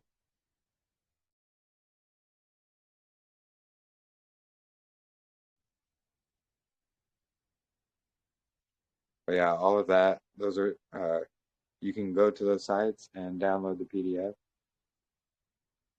Except that last one, it's a video, but it's the same people, but that's their YouTube video, and they have a whole playlist because they haven't got the Hebrew Revelation out on PDF yet. So they're going through it and showing how the differences and the translations and things like that. It's really interesting. And yeah, no problem, sister.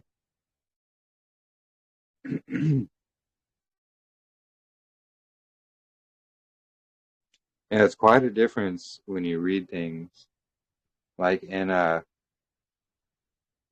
so I forget where it was. I think it's in Matthew and Mark. There's some kind of discrepancy in the Greek where after, you know, Mary saw Yahusha at the tomb, you know, after he had risen, and he said, hey, don't touch me, you know, I haven't ascended to the Father yet. And so no one was allowed to touch him, and nobody did touch him. But in Mark, there seems to be some kind of contradiction, and it says, oh, they bow or they touched his feet and, you know, worship him. But when you go to the Hebrew, they didn't touch his feet. They bowed before his feet, not touching him, and gave him praise. So the Hebrew really clears it up with things like that.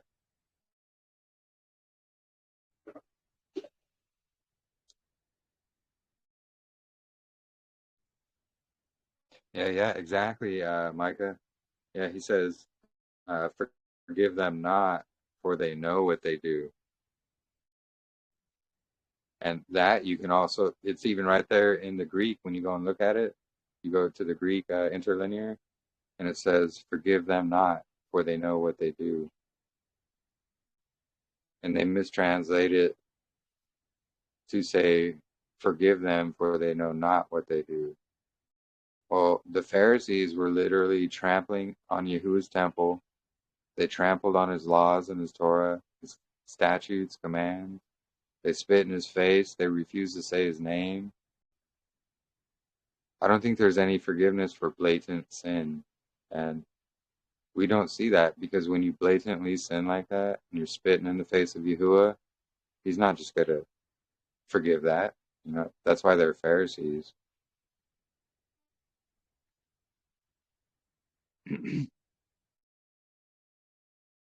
Yeah, the synagogue of Hasatan, the vipers. He told them blatantly who they were, and that's that's the same. It's the same people who are there today. You know, all what we see over there, the squatters, the synagogue of Hasatan, all of that stemmed from Pharisaical laws and statutes. So they're just continuing on. the same as they were doing back then in Messiah's time. Same Pharisees, all of this. And actually, that's going to bring us right into this next video, which shows exactly who these people are and the lengths that they will go to deceive everybody. Yeah, no, it's true. So I'm just going to really let this video kind of speak for itself, because YouTube does not like these things. Give me 1 second here.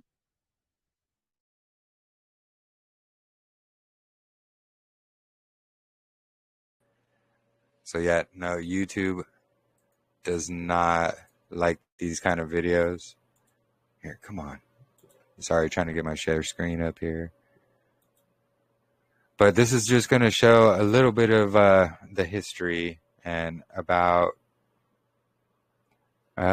basically WW2 and some of the truth behind that. But like I said, I'm really going to let it explain itself. I don't want to go too deep into it and get flagged or anything. Oh man, I keep sharing the wrong screen. Apologies. Okay, so I shared the link to this in the chat there.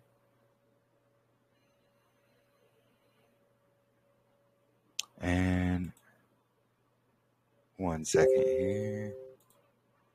All right, so yeah, I'm just gonna go ahead and let it play. What's up, everybody? First off, I want to say that I am not saying that any historical event didn't happen.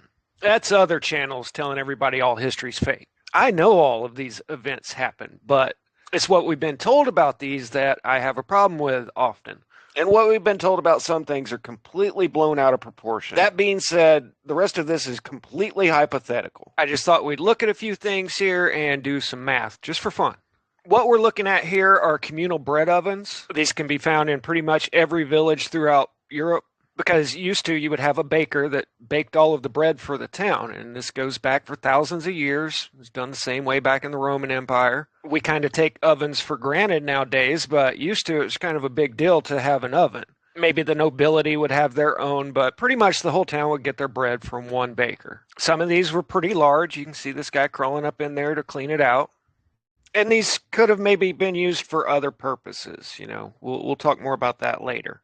Let's do some math. If we start in November on the 11th of 1941, and we count up the days roughly to January 27th, 1945.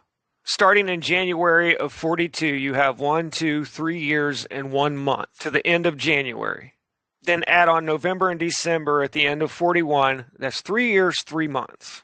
So 3 years times 365 a year plus 90 days for the 3 months is 1,185 days, give or take. In that time, at least 1.1 million loaves of bread were baked. This is at one specific bakery. If you divide 1.1 million by 1,185 days, you get 930 loaves of bread per day. And I'm sorry about the crude analogy about this hypothetical situation, but 930 a day gone without any trace left. And this is at a place where official numbers say 700 worked there in 41, about 2,042, 3,000. So in the first year, that's more than worked there were processed. And then 2 employees per loaf, and then 3 employees per loaf, if you just go with a straight number. So there's as many loaves of bread disappearing without a trace as the amount of people that worked there. But they only know the religious affiliation of 556 members. Being a baker is a dangerous job, so they get your religious affiliation so they know what to do with your remains should an accident happen, like high velocity lead, because they're a baker. But they only have these records on 556. Now, they say that there's one bakery here with 3 ovens, and that 340 loaves could be baked every 24 hours in these 3 ovens, which is impressive because nowadays it takes about 3 hours each. But they were doing 340 a day in 3 ovens.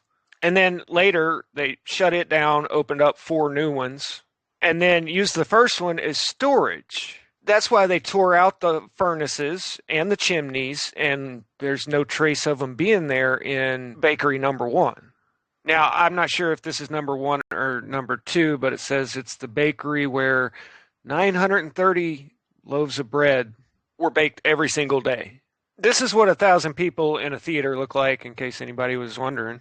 So that would be an enormous amount of physical work. And if there were as many loaves of bread as there are bakers, and the loaves saw a never-ending line entering this building, never to return, well, you'd think you'd have a lot of problems with the bread rising up, right? What have you got to lose? But in 4 years, there were only 930, about the same amount, processed each and every day. So let's look at a review of this facility. And remember, nowadays it takes 3 hours minimum to bake a loaf of bread, but somehow they were able to do 300 a day in 3 ovens, which is only 600 short of what would have to be going on. Well, that's going to take a lot of wood.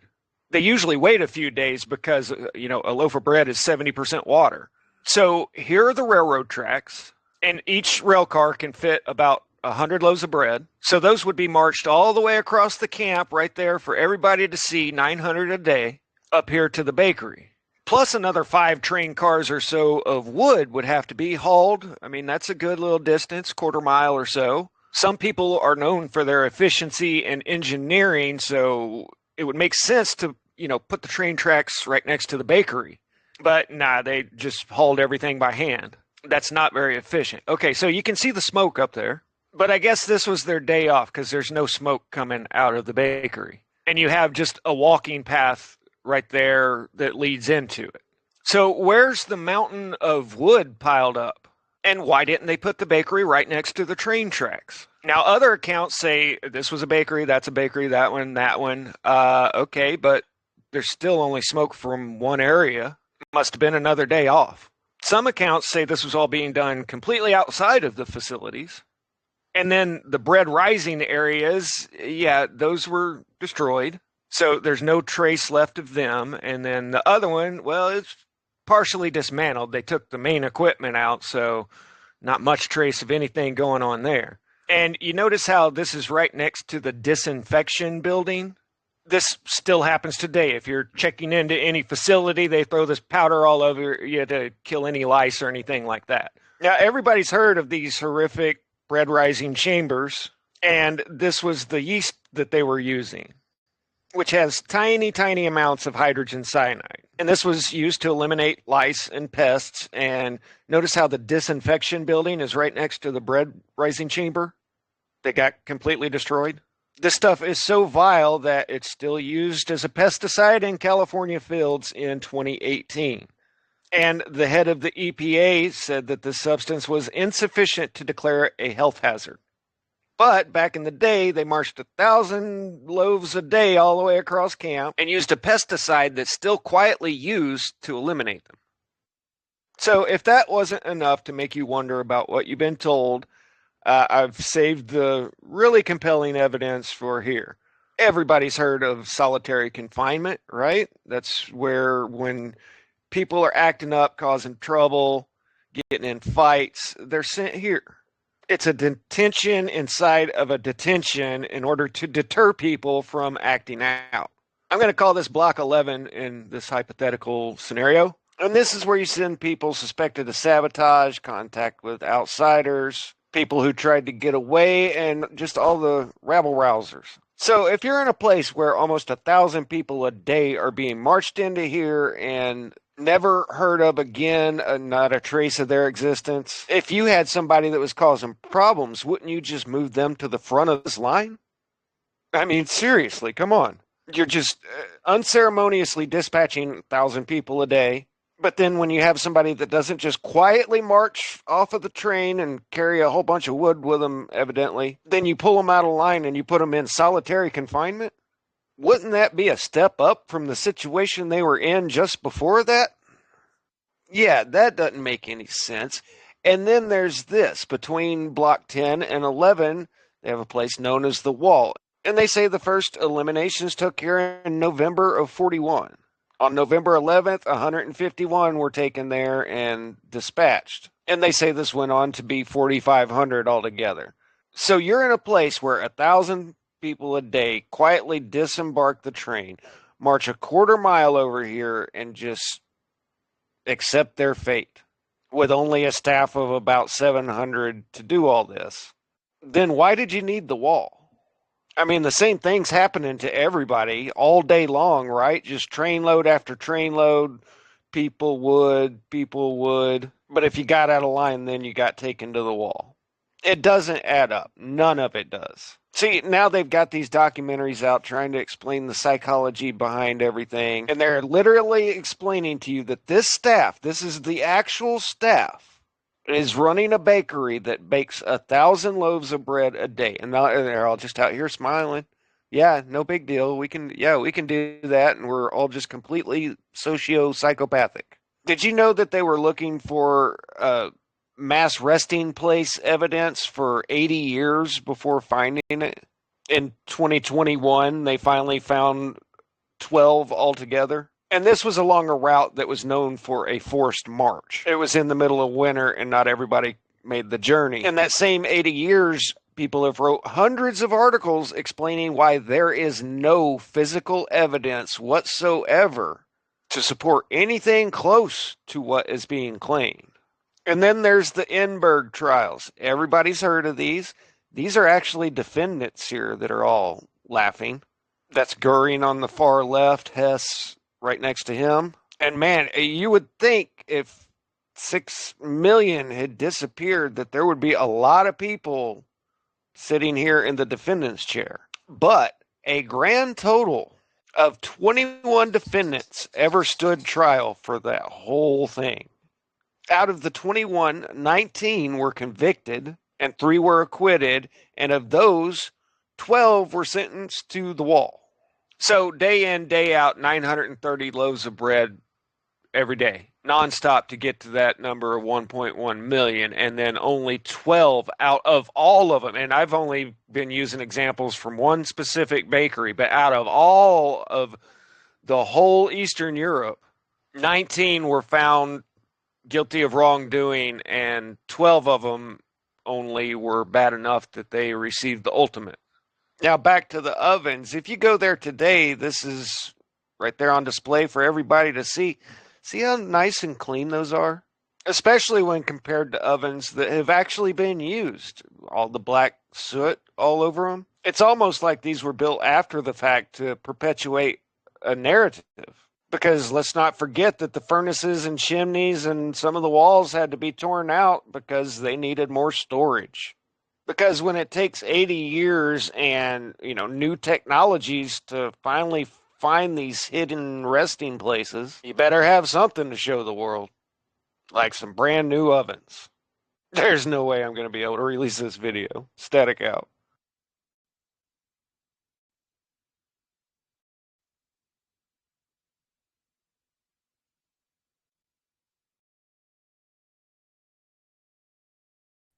Yeah, so pretty interesting stuff there.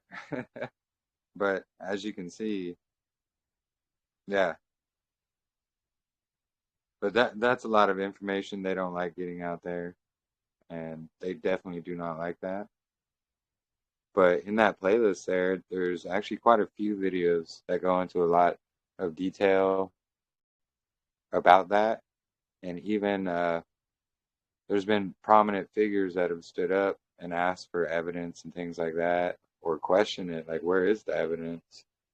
And they get persecuted, things like that. The normal when you don't follow the narrative.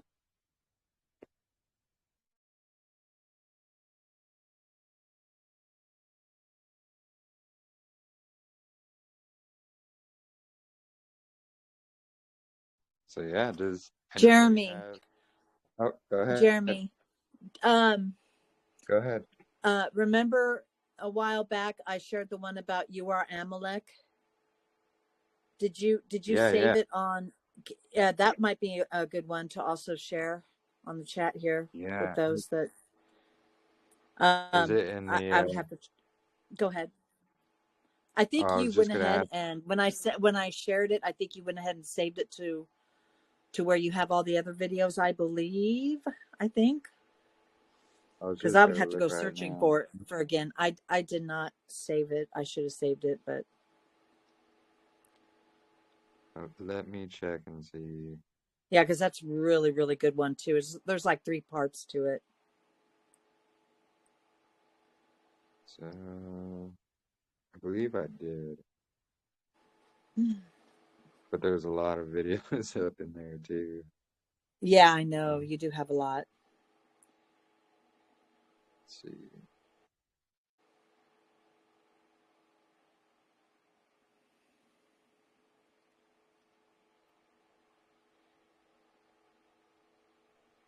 I forgot how many videos are actually in here. Wow. I know I had gotten that one from Rumble.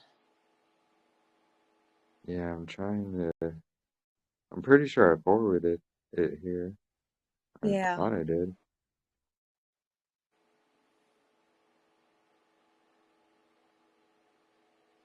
Mm,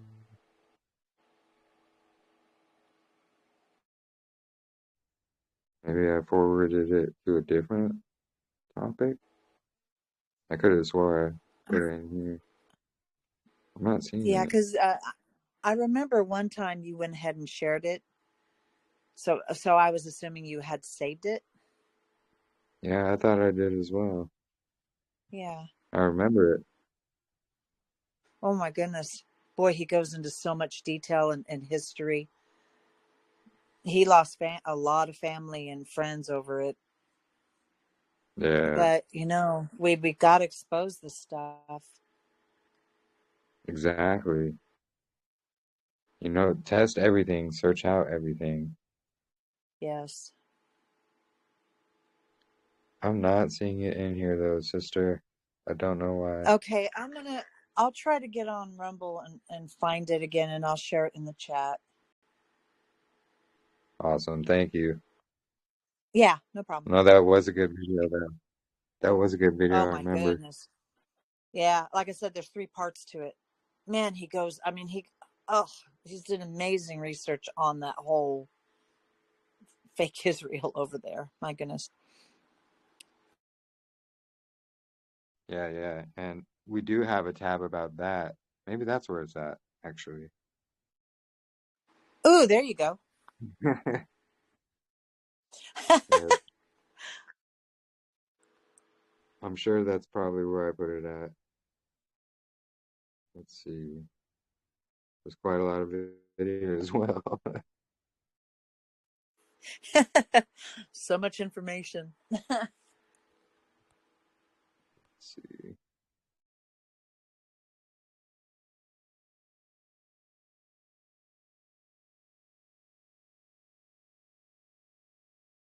Um, the Testament of a Nothing Burger's in there. I see that. Where is that?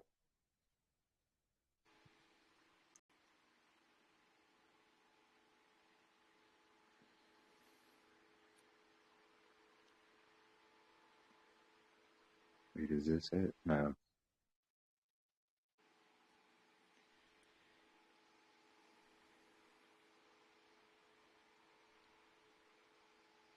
Huh, it's not in there either. Oh, okay. I'll look for it. Yeah, sorry about that. I could have sworn I sent it somewhere.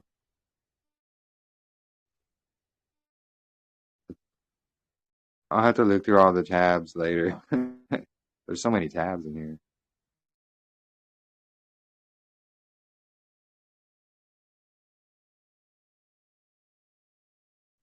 But yeah, it's you know, knowing the true history of that, it really brings everything all together. And it's basically the foundation. Because once you understand that and who they are, you know exactly who not to follow.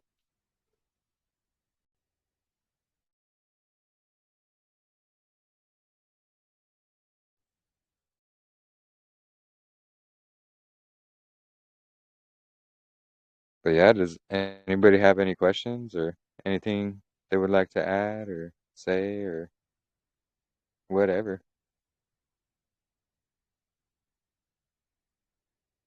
What about you, Brother Lee? Shabbat Shalom, by the way.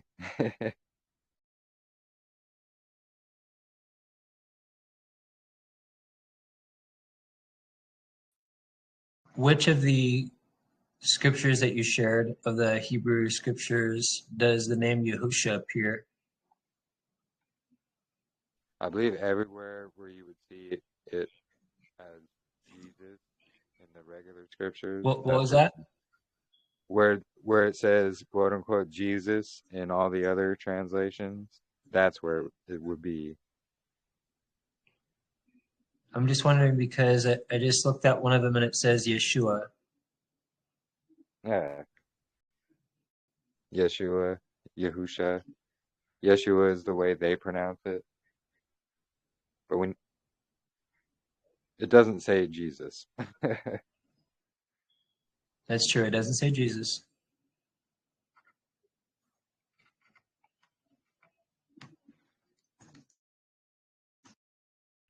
Yeah, there's that video. Here, I'm gonna It looks like it has all three parts on that one. awesome. Yeah. I put it in the Synagogue of Hasatan tab. Wonderful. Awesome. Okay. But yeah, no, in the Hebrew, we see it's nowhere even close to anything like Jesus.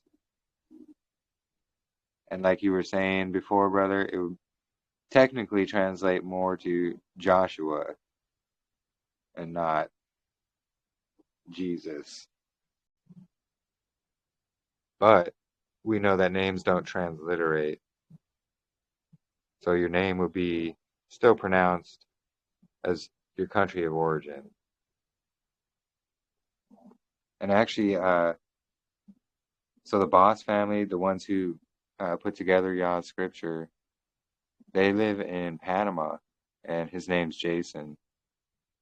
And there's a Spanish name for Jason, but they don't call him the Spanish name for Jason. They try to pronounce it Jason. There's no there's no J's, so they call him Jason. Don't call him the Spanish version of his name, and it's because he's from here in the U.S. Oh, awesome! Thank you for sharing, Sister Jermaine.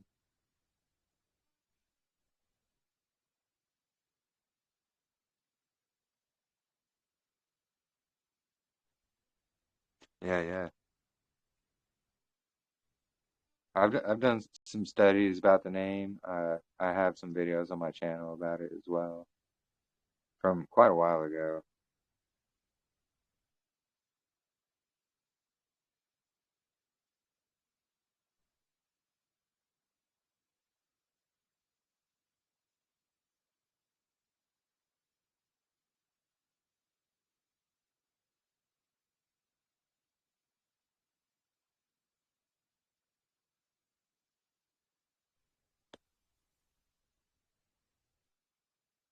Yeah, does anybody else have anything they would like to add or say or whatever? Ask for prayers.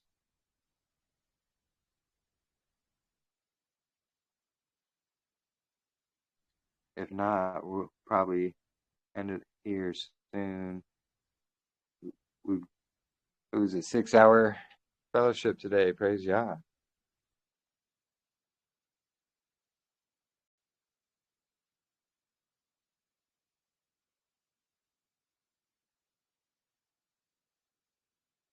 And yeah, we already have our topic for next week as well. So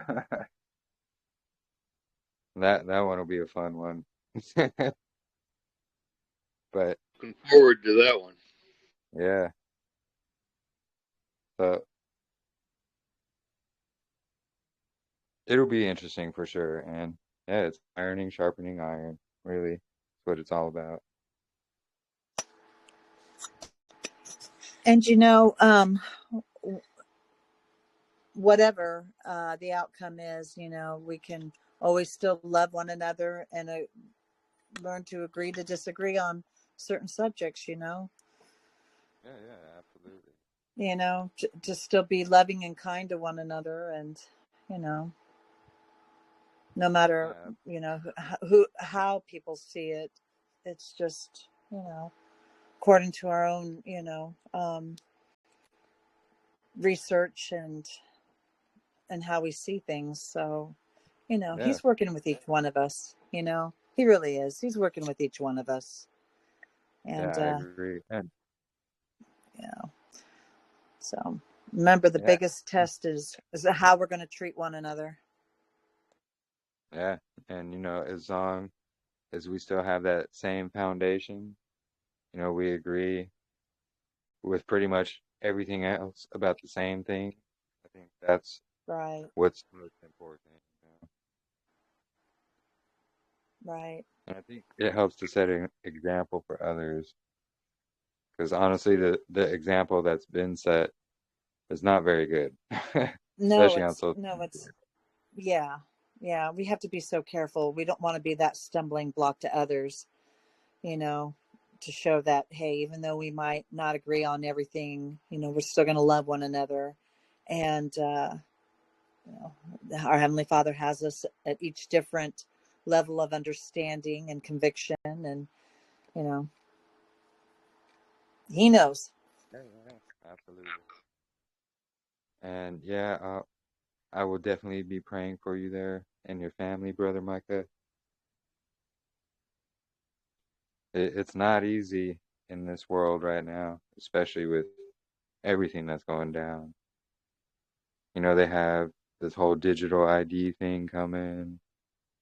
I believe they were trying to implement it over there in the UK. I don't know if Ken is still on here. I know he talked about it a little bit earlier. But yeah, they're starting to implement these things, the whole digital ID, the tracking and tracing, all of these things. And I think it just shows how important it is. We need to come together for real. Can you We can. Oh yeah, we can hear you there, brother. So if you can hear it, something I wanted to say is that our government here in the U.S. tethered us to a satanic AI system, what is supposed to be a conscious supercomputer, and put us all on enemy status. That being said, as I understand, they're in bed with Israel. And that being said, there are people worldwide suffering from the same kinds of things. And so, assuming that the information that I've learned is true, that same satanic AI system is tethered to humanity worldwide in a worldwide conspiracy and essentially trying to destroy and or force down people, and is fighting against people of the faith, trying to convince people that they don't believe, trying to prevent people from listening to gospel music, listening to sermons, reading the Bible, etc., etc., etc., anything more or less to prevent people from growing in the faith, in the knowledge of the truth, and walking in obedience to the faith, and even potentially trying to prevent people from being born again, and at the same time attacking people's thoughts, emotions, trying to force blasphemy in your thoughts, in your emotions, etc., etc., and essentially trying to force damn people. I've talked about it before with at least a few of you and shared some videos about it, but it is very real, and it's like being a prisoner in your own body. It's horrible. Yeah, no, that would be horrible, honestly. And yeah, they have so much crazy technology out there that they don't even tell us about. The AI definitely is, I believe it's demonic itself, or it's controlled by demons. Either way, really is the same thing. But we've personally seen it fabricate evidence or fabricate information just to, you know, what's it called? Suit somebody's ideology or something like that. You know, it wasn't just saying, oh yeah, this information here, like saying it. It was actually citing sources. But when you actually look into those sources, they didn't exist. Or it wouldn't say what it said it was saying. So, you know, AI is very deceptive as well. And a lot of people are relying on it to, you know, write their articles or write their posts on Facebook or write responses to people's comments. And I don't think people realize, you know, it will literally just fabricate information. And then if that's the route people are going to take, you know, what work are you actually doing? You're just putting a question and having an AI answer it for you and then copy and pasting it. And, you know, that's not doing work. So be very careful with the AI, 100%. I'd be careful with all their tracking and tracing and their cameras that they want you to put on the front of your house. They can tap into all these things.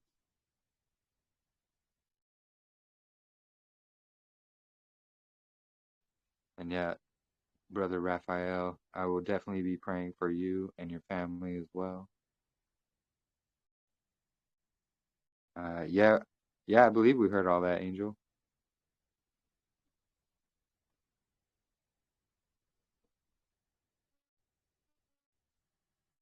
No, I'm, yeah, I'm pretty sure we heard the whole thing. It didn't break up for me or anything.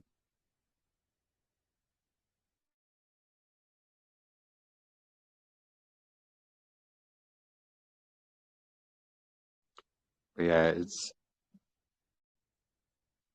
that's kind of what I want. That reminds me of what I wanted to go over a bit as well. And, you know, we can see time is very, very short. And Ezekiel's key does have that really amazing Jubilees chart that, you know, it took them almost a decade to put together and figure out and correct.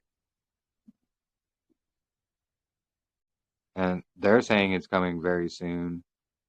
And I don't know, there's some legit stuff that they have on their Jubilee chart. I would just consider the fact that we have to factor in they added 700 years at least to our timeline and what they tell us. So if you factor that in, it puts because they believe Satan's little season is only 25 years. But if you factor all that in, I guarantee you're going to get more around 250 years of Satan's little season, which would put it right on the money. Somebody mentioned earlier that, you know, they were talking about the 1,000-year reign, and a season would be a quarter of that, which is 250 years. I think, you know, the end is near. But according to the people with the Ezekiel key, did they come to that conclusion by their study of the Jubilees? You mean the Jubilee timeline? Yeah. They took Jubilees into account. They took a lot of scriptures into account.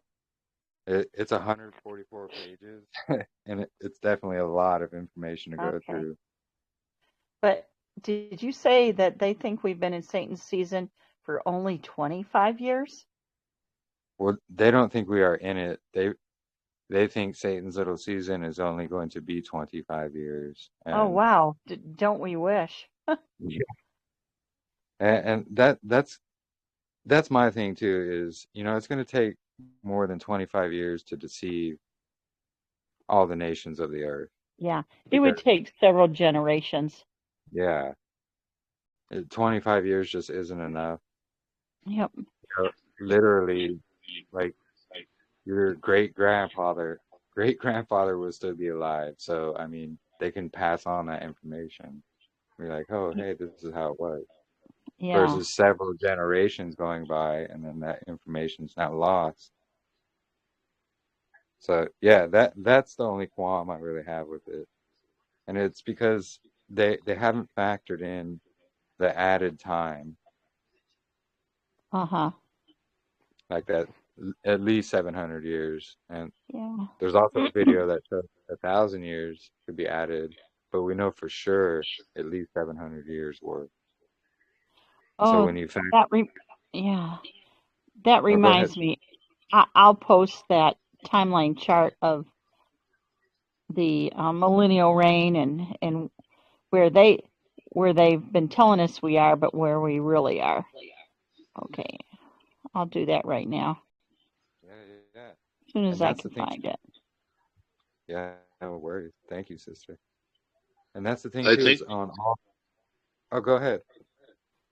I think she said it was 21 years for the season. Oh yeah, That's 21. interesting. That's 21. Sorry.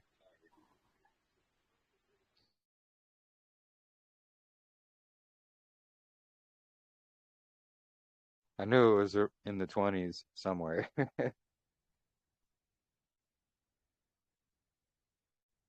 But yeah, when you factor in the added timelines, there's plenty of videos out there with it shows these old world buildings, and they have a date on them, but they'll make you think it's like, oh, look, it says like 17 something, but really that it's either an I or an L that's in front of it, and then it'll only say like 700 something versus 17.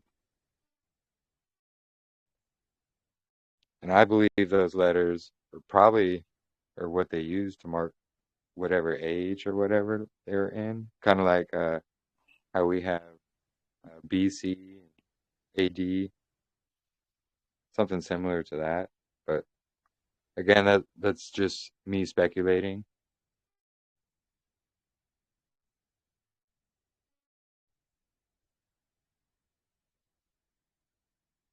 I do know for sure they lie about a lot. It's all to hide the truth of Yahuah.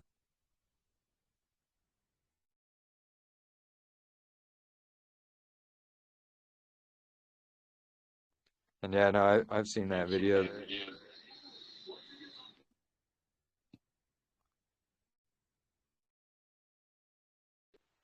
Everything's opposite. So if you believe the opposite of what they say, you're being told the truth, I think.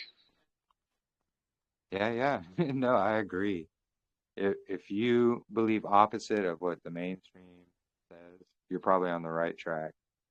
Anything they say, do opposite.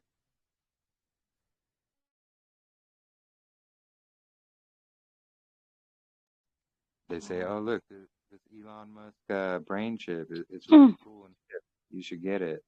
Well, no, do the opposite. Do not get it. Oh, hey, these digital IDs are really convenient, and all you got to do is the palm of your hand over this, and you're all good. Don't do that.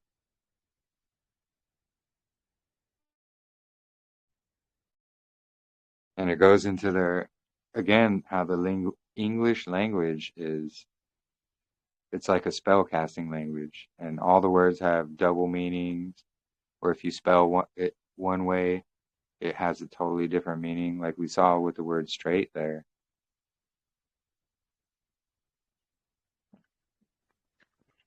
Hey, Jeremy. Yeah. I just kind of woke up, but anyway, just like when somebody tells you to have a good weekend, no, tell them you're going to have a strong end, not a good week, not a good weekend. Wow. Yeah. Yeah. I didn't think about that one. Yeah. Yep.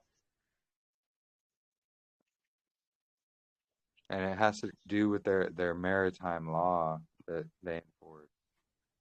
And there's quite a few videos about that out there. I'll have to go find one. I know we've spoken about it before, but Uh-huh. literally everything we say or they make legal, like marriage, things like that, it all has to do with this maritime law. And the Yeah. maritime So law. next Oh, go time ahead. somebody tells you to have a good weekend, you tell them, nope, I'm going to have a good strong end. Yeah. No, that's good.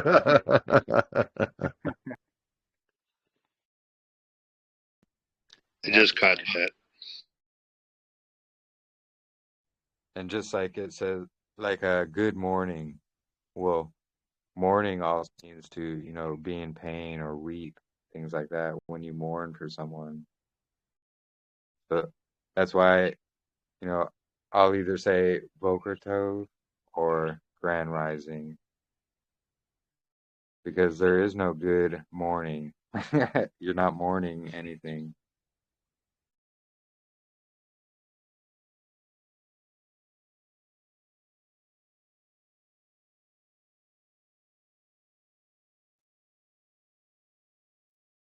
I understand it's supposed to be the most accurate for the New Testament, and as I understand, was directly given to the apostle or to the Syriac church from the apostles.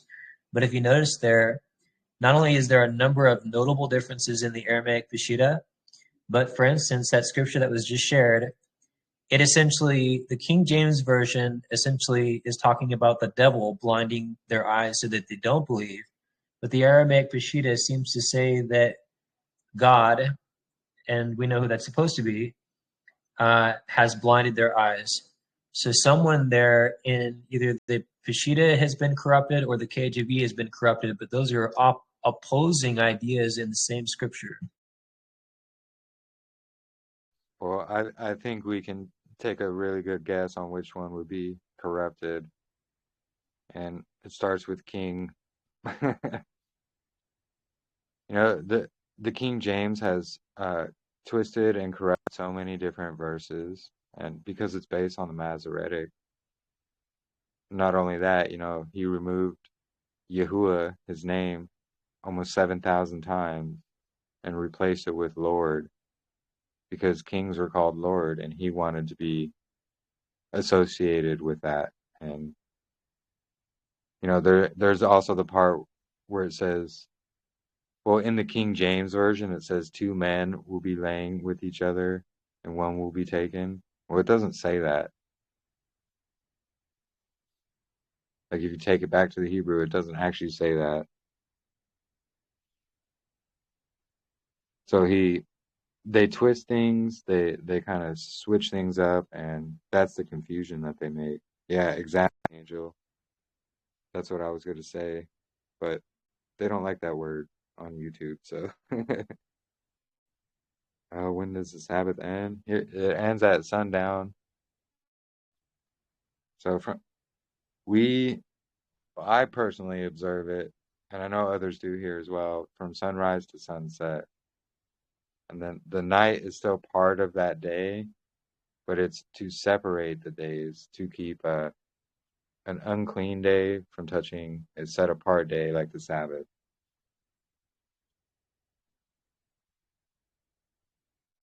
I know some people will believe it's from sunrise until sunrise the next day, and that's fine.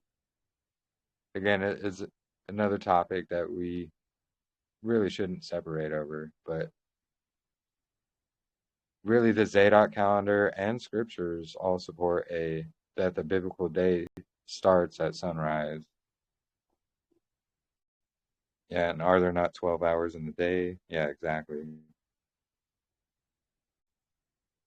Yeah, no worries, sister. Oh, is that the timeline there, sister? Sarah? Yeah, just a simple sketch. Yeah. Yeah, and actually that reminds me of what I was going to say earlier, because, most of the timelines they give us about that, they don't even include the little season. Yeah, it's just kind of looked over it. This sketch doesn't show or say the little season in, but I didn't make the sketch. If I'd made it, I would have put it in there.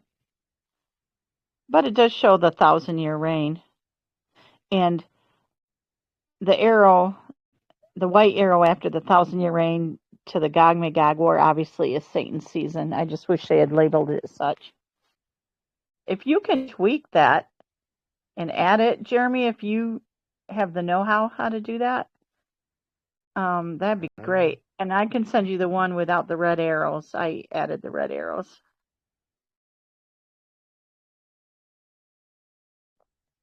Yeah, no, I can do that. Okay. I can actually I'll post quick the and easy. sketch without the arrows. And you can do you know what you want. Even make the arrows Yeah, look no, better. because you're right.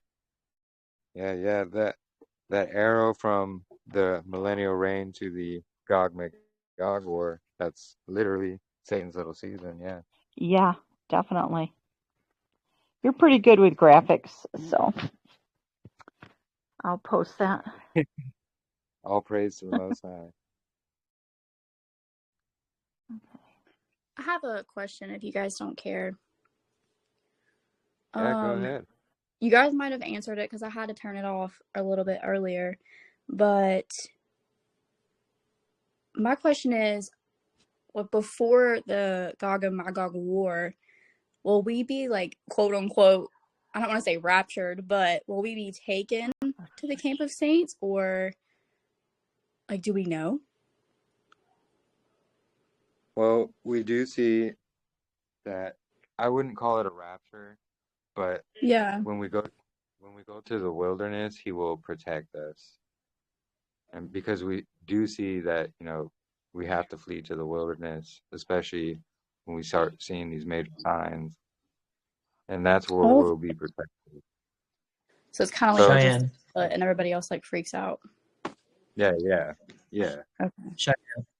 It's my Yes. personal belief that at some point, believers somewhere or another will actually migrate towards the north, and whether this snow, as they have been yapping about in the past about global warming, so to speak, if indeed the ice is melting in the north and they know it, then perhaps the snow in the north will be melted and we'll be able to walk up towards the north. And that's how they'll surround the north, because we will have migrated up north safely. Okay. Thank you, guys. Oh, that's an interesting point there, Angel. Of course, we know the water isn't really rising or lowering because, when you look at pictures, like of certain beaches, even from hundreds of years ago, the water's still the same exact level. So they make all these claims like, oh, the sea's rising because, the ice caps are melting. It's to perpetuate that spinning ball Earth narrative. From what I understand, there is a literal drain, perhaps in the north, or wherever it is, so the waters from the ocean drain into it, and it cannot go above that point, at least at this point in time, as I understand. Yeah, actually, you just reminded me about that. Yeah, I've heard that before. That's that whirlwind that surrounds the magnetic mountain. It's like that's how the water flows, kind of like that toroidal vortex that we were sharing earlier.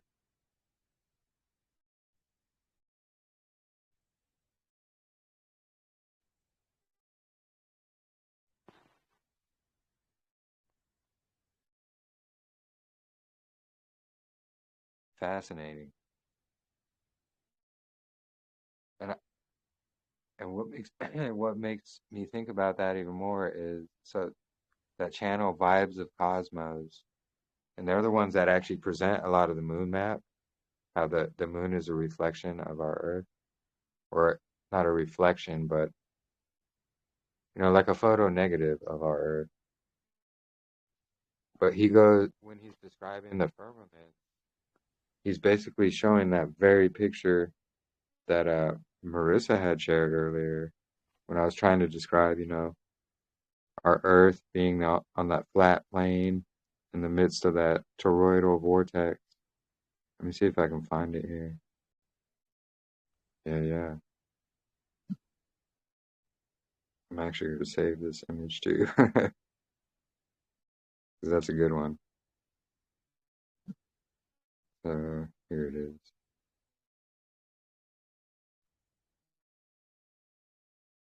So he basically describes it like that, and then we're that flat center plane there, and then the firmament is above us, and below it would be the rest of that sphere, the bottom half, and that's where the great deep is and all that, the foundations of the earth are.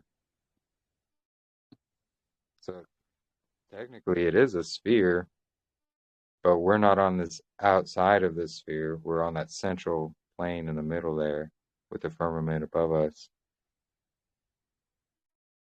And then everything below it, because all around that is the waters. And we know that because right there in the beginning, he created the firmament and it separated the waters from above from the waters below. And that actually has to do with why they know about this maritime law and why they create this maritime law, because they know about the waters above and the cymatics and the sonoluminescence, all these things we've recently gone over. And it absolutely connects right back to Yahuwah.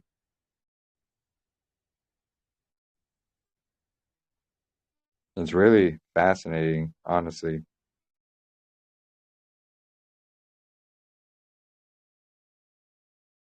And then it connects with the calendar, and it connects with the timeline. It literally all connects.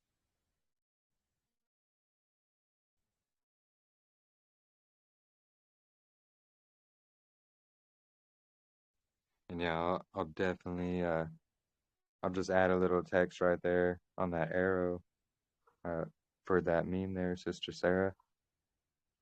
And I'll say, this is Satan's little season. Oh, okay, that'd be great. That'd be great. Yeah, because that is actually a pretty good layout there. And then we also have to It's remember, easy. Oh, go ahead. No, it's just an easy one to show people that can't conceptualize it. Yeah, yeah.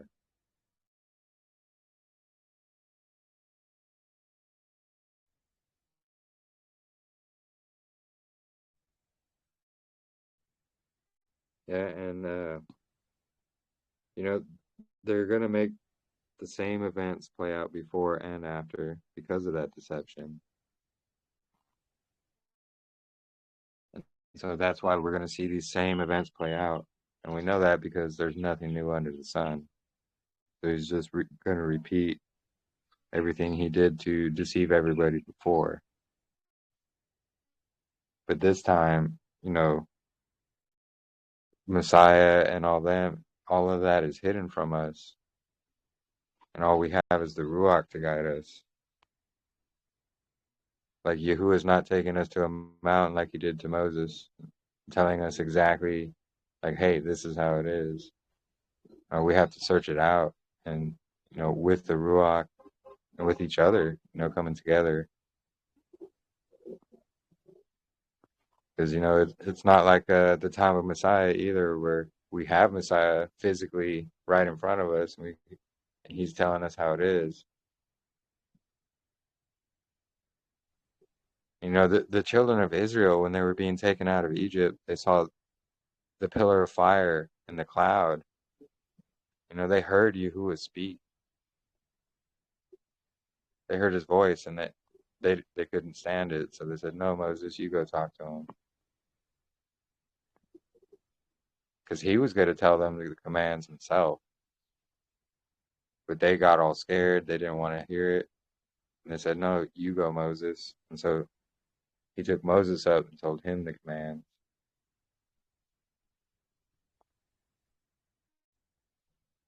But really, my point of that was because they saw these things happen. They literally saw these things. Whereas today, we don't have a pillar of fire or clouds to follow, but we do have the Ruach.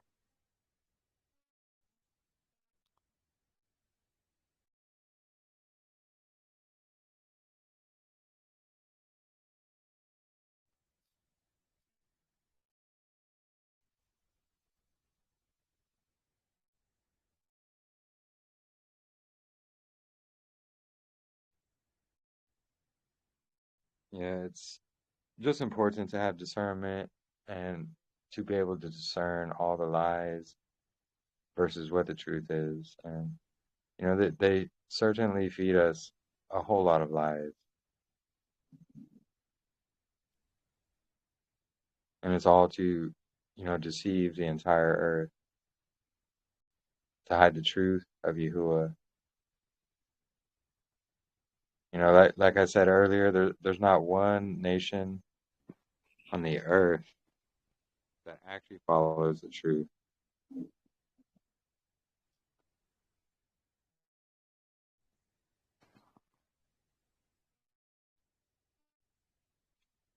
But yeah, if anybody has any other questions or anything they'd like to add, feel free. If not, we'll probably end it here. And I wanted to say thank you all for joining and listening and contributing as well. It's about coming together, studying these things out.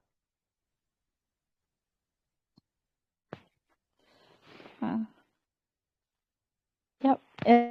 It's been a good day. Shabbat Shalom to everyone. Yeah, Shabbat Shalom. And I'm definitely going to be praying for healing in your lungs there, Brother Angel. And I'll just be keeping a general prayer of protection, everything, and strength to be able to overcome the enemy as well. Yeah, we do all. Sure. Yeah, thank you all for joining. Much love to each and every one of you. And we will meet again the same time, Yeah. same place. Oh, go ahead. Did you have something to say? Oh, not me. Oh, No. okay. Sorry. No. I was No, talking to someone I heard else. something. Okay, gotcha. Sorry, I No, need to mute it. I need to yeah, mute it. no worries. But yeah, no, Shabbat Shalom, everybody. We will meet the same time next week, and we'll go over a little bit about the deity and Yahuwah, Yahusha, all of these things. And it'll just be ironing, sharpening iron. And I look forward to it. But yeah, I look forward to every one of our fellowships and our meetings and discussions we do. And, even throughout the week, just texting back and forth, all the discussion. It's really great. But I appreciate each and every one of you. Yahuwah bless each and every one of you and protect each and every one of you. And we will meet again next week. Shalom, everybody. Shalom, and see you on the 46th. Oh, yeah. That's right.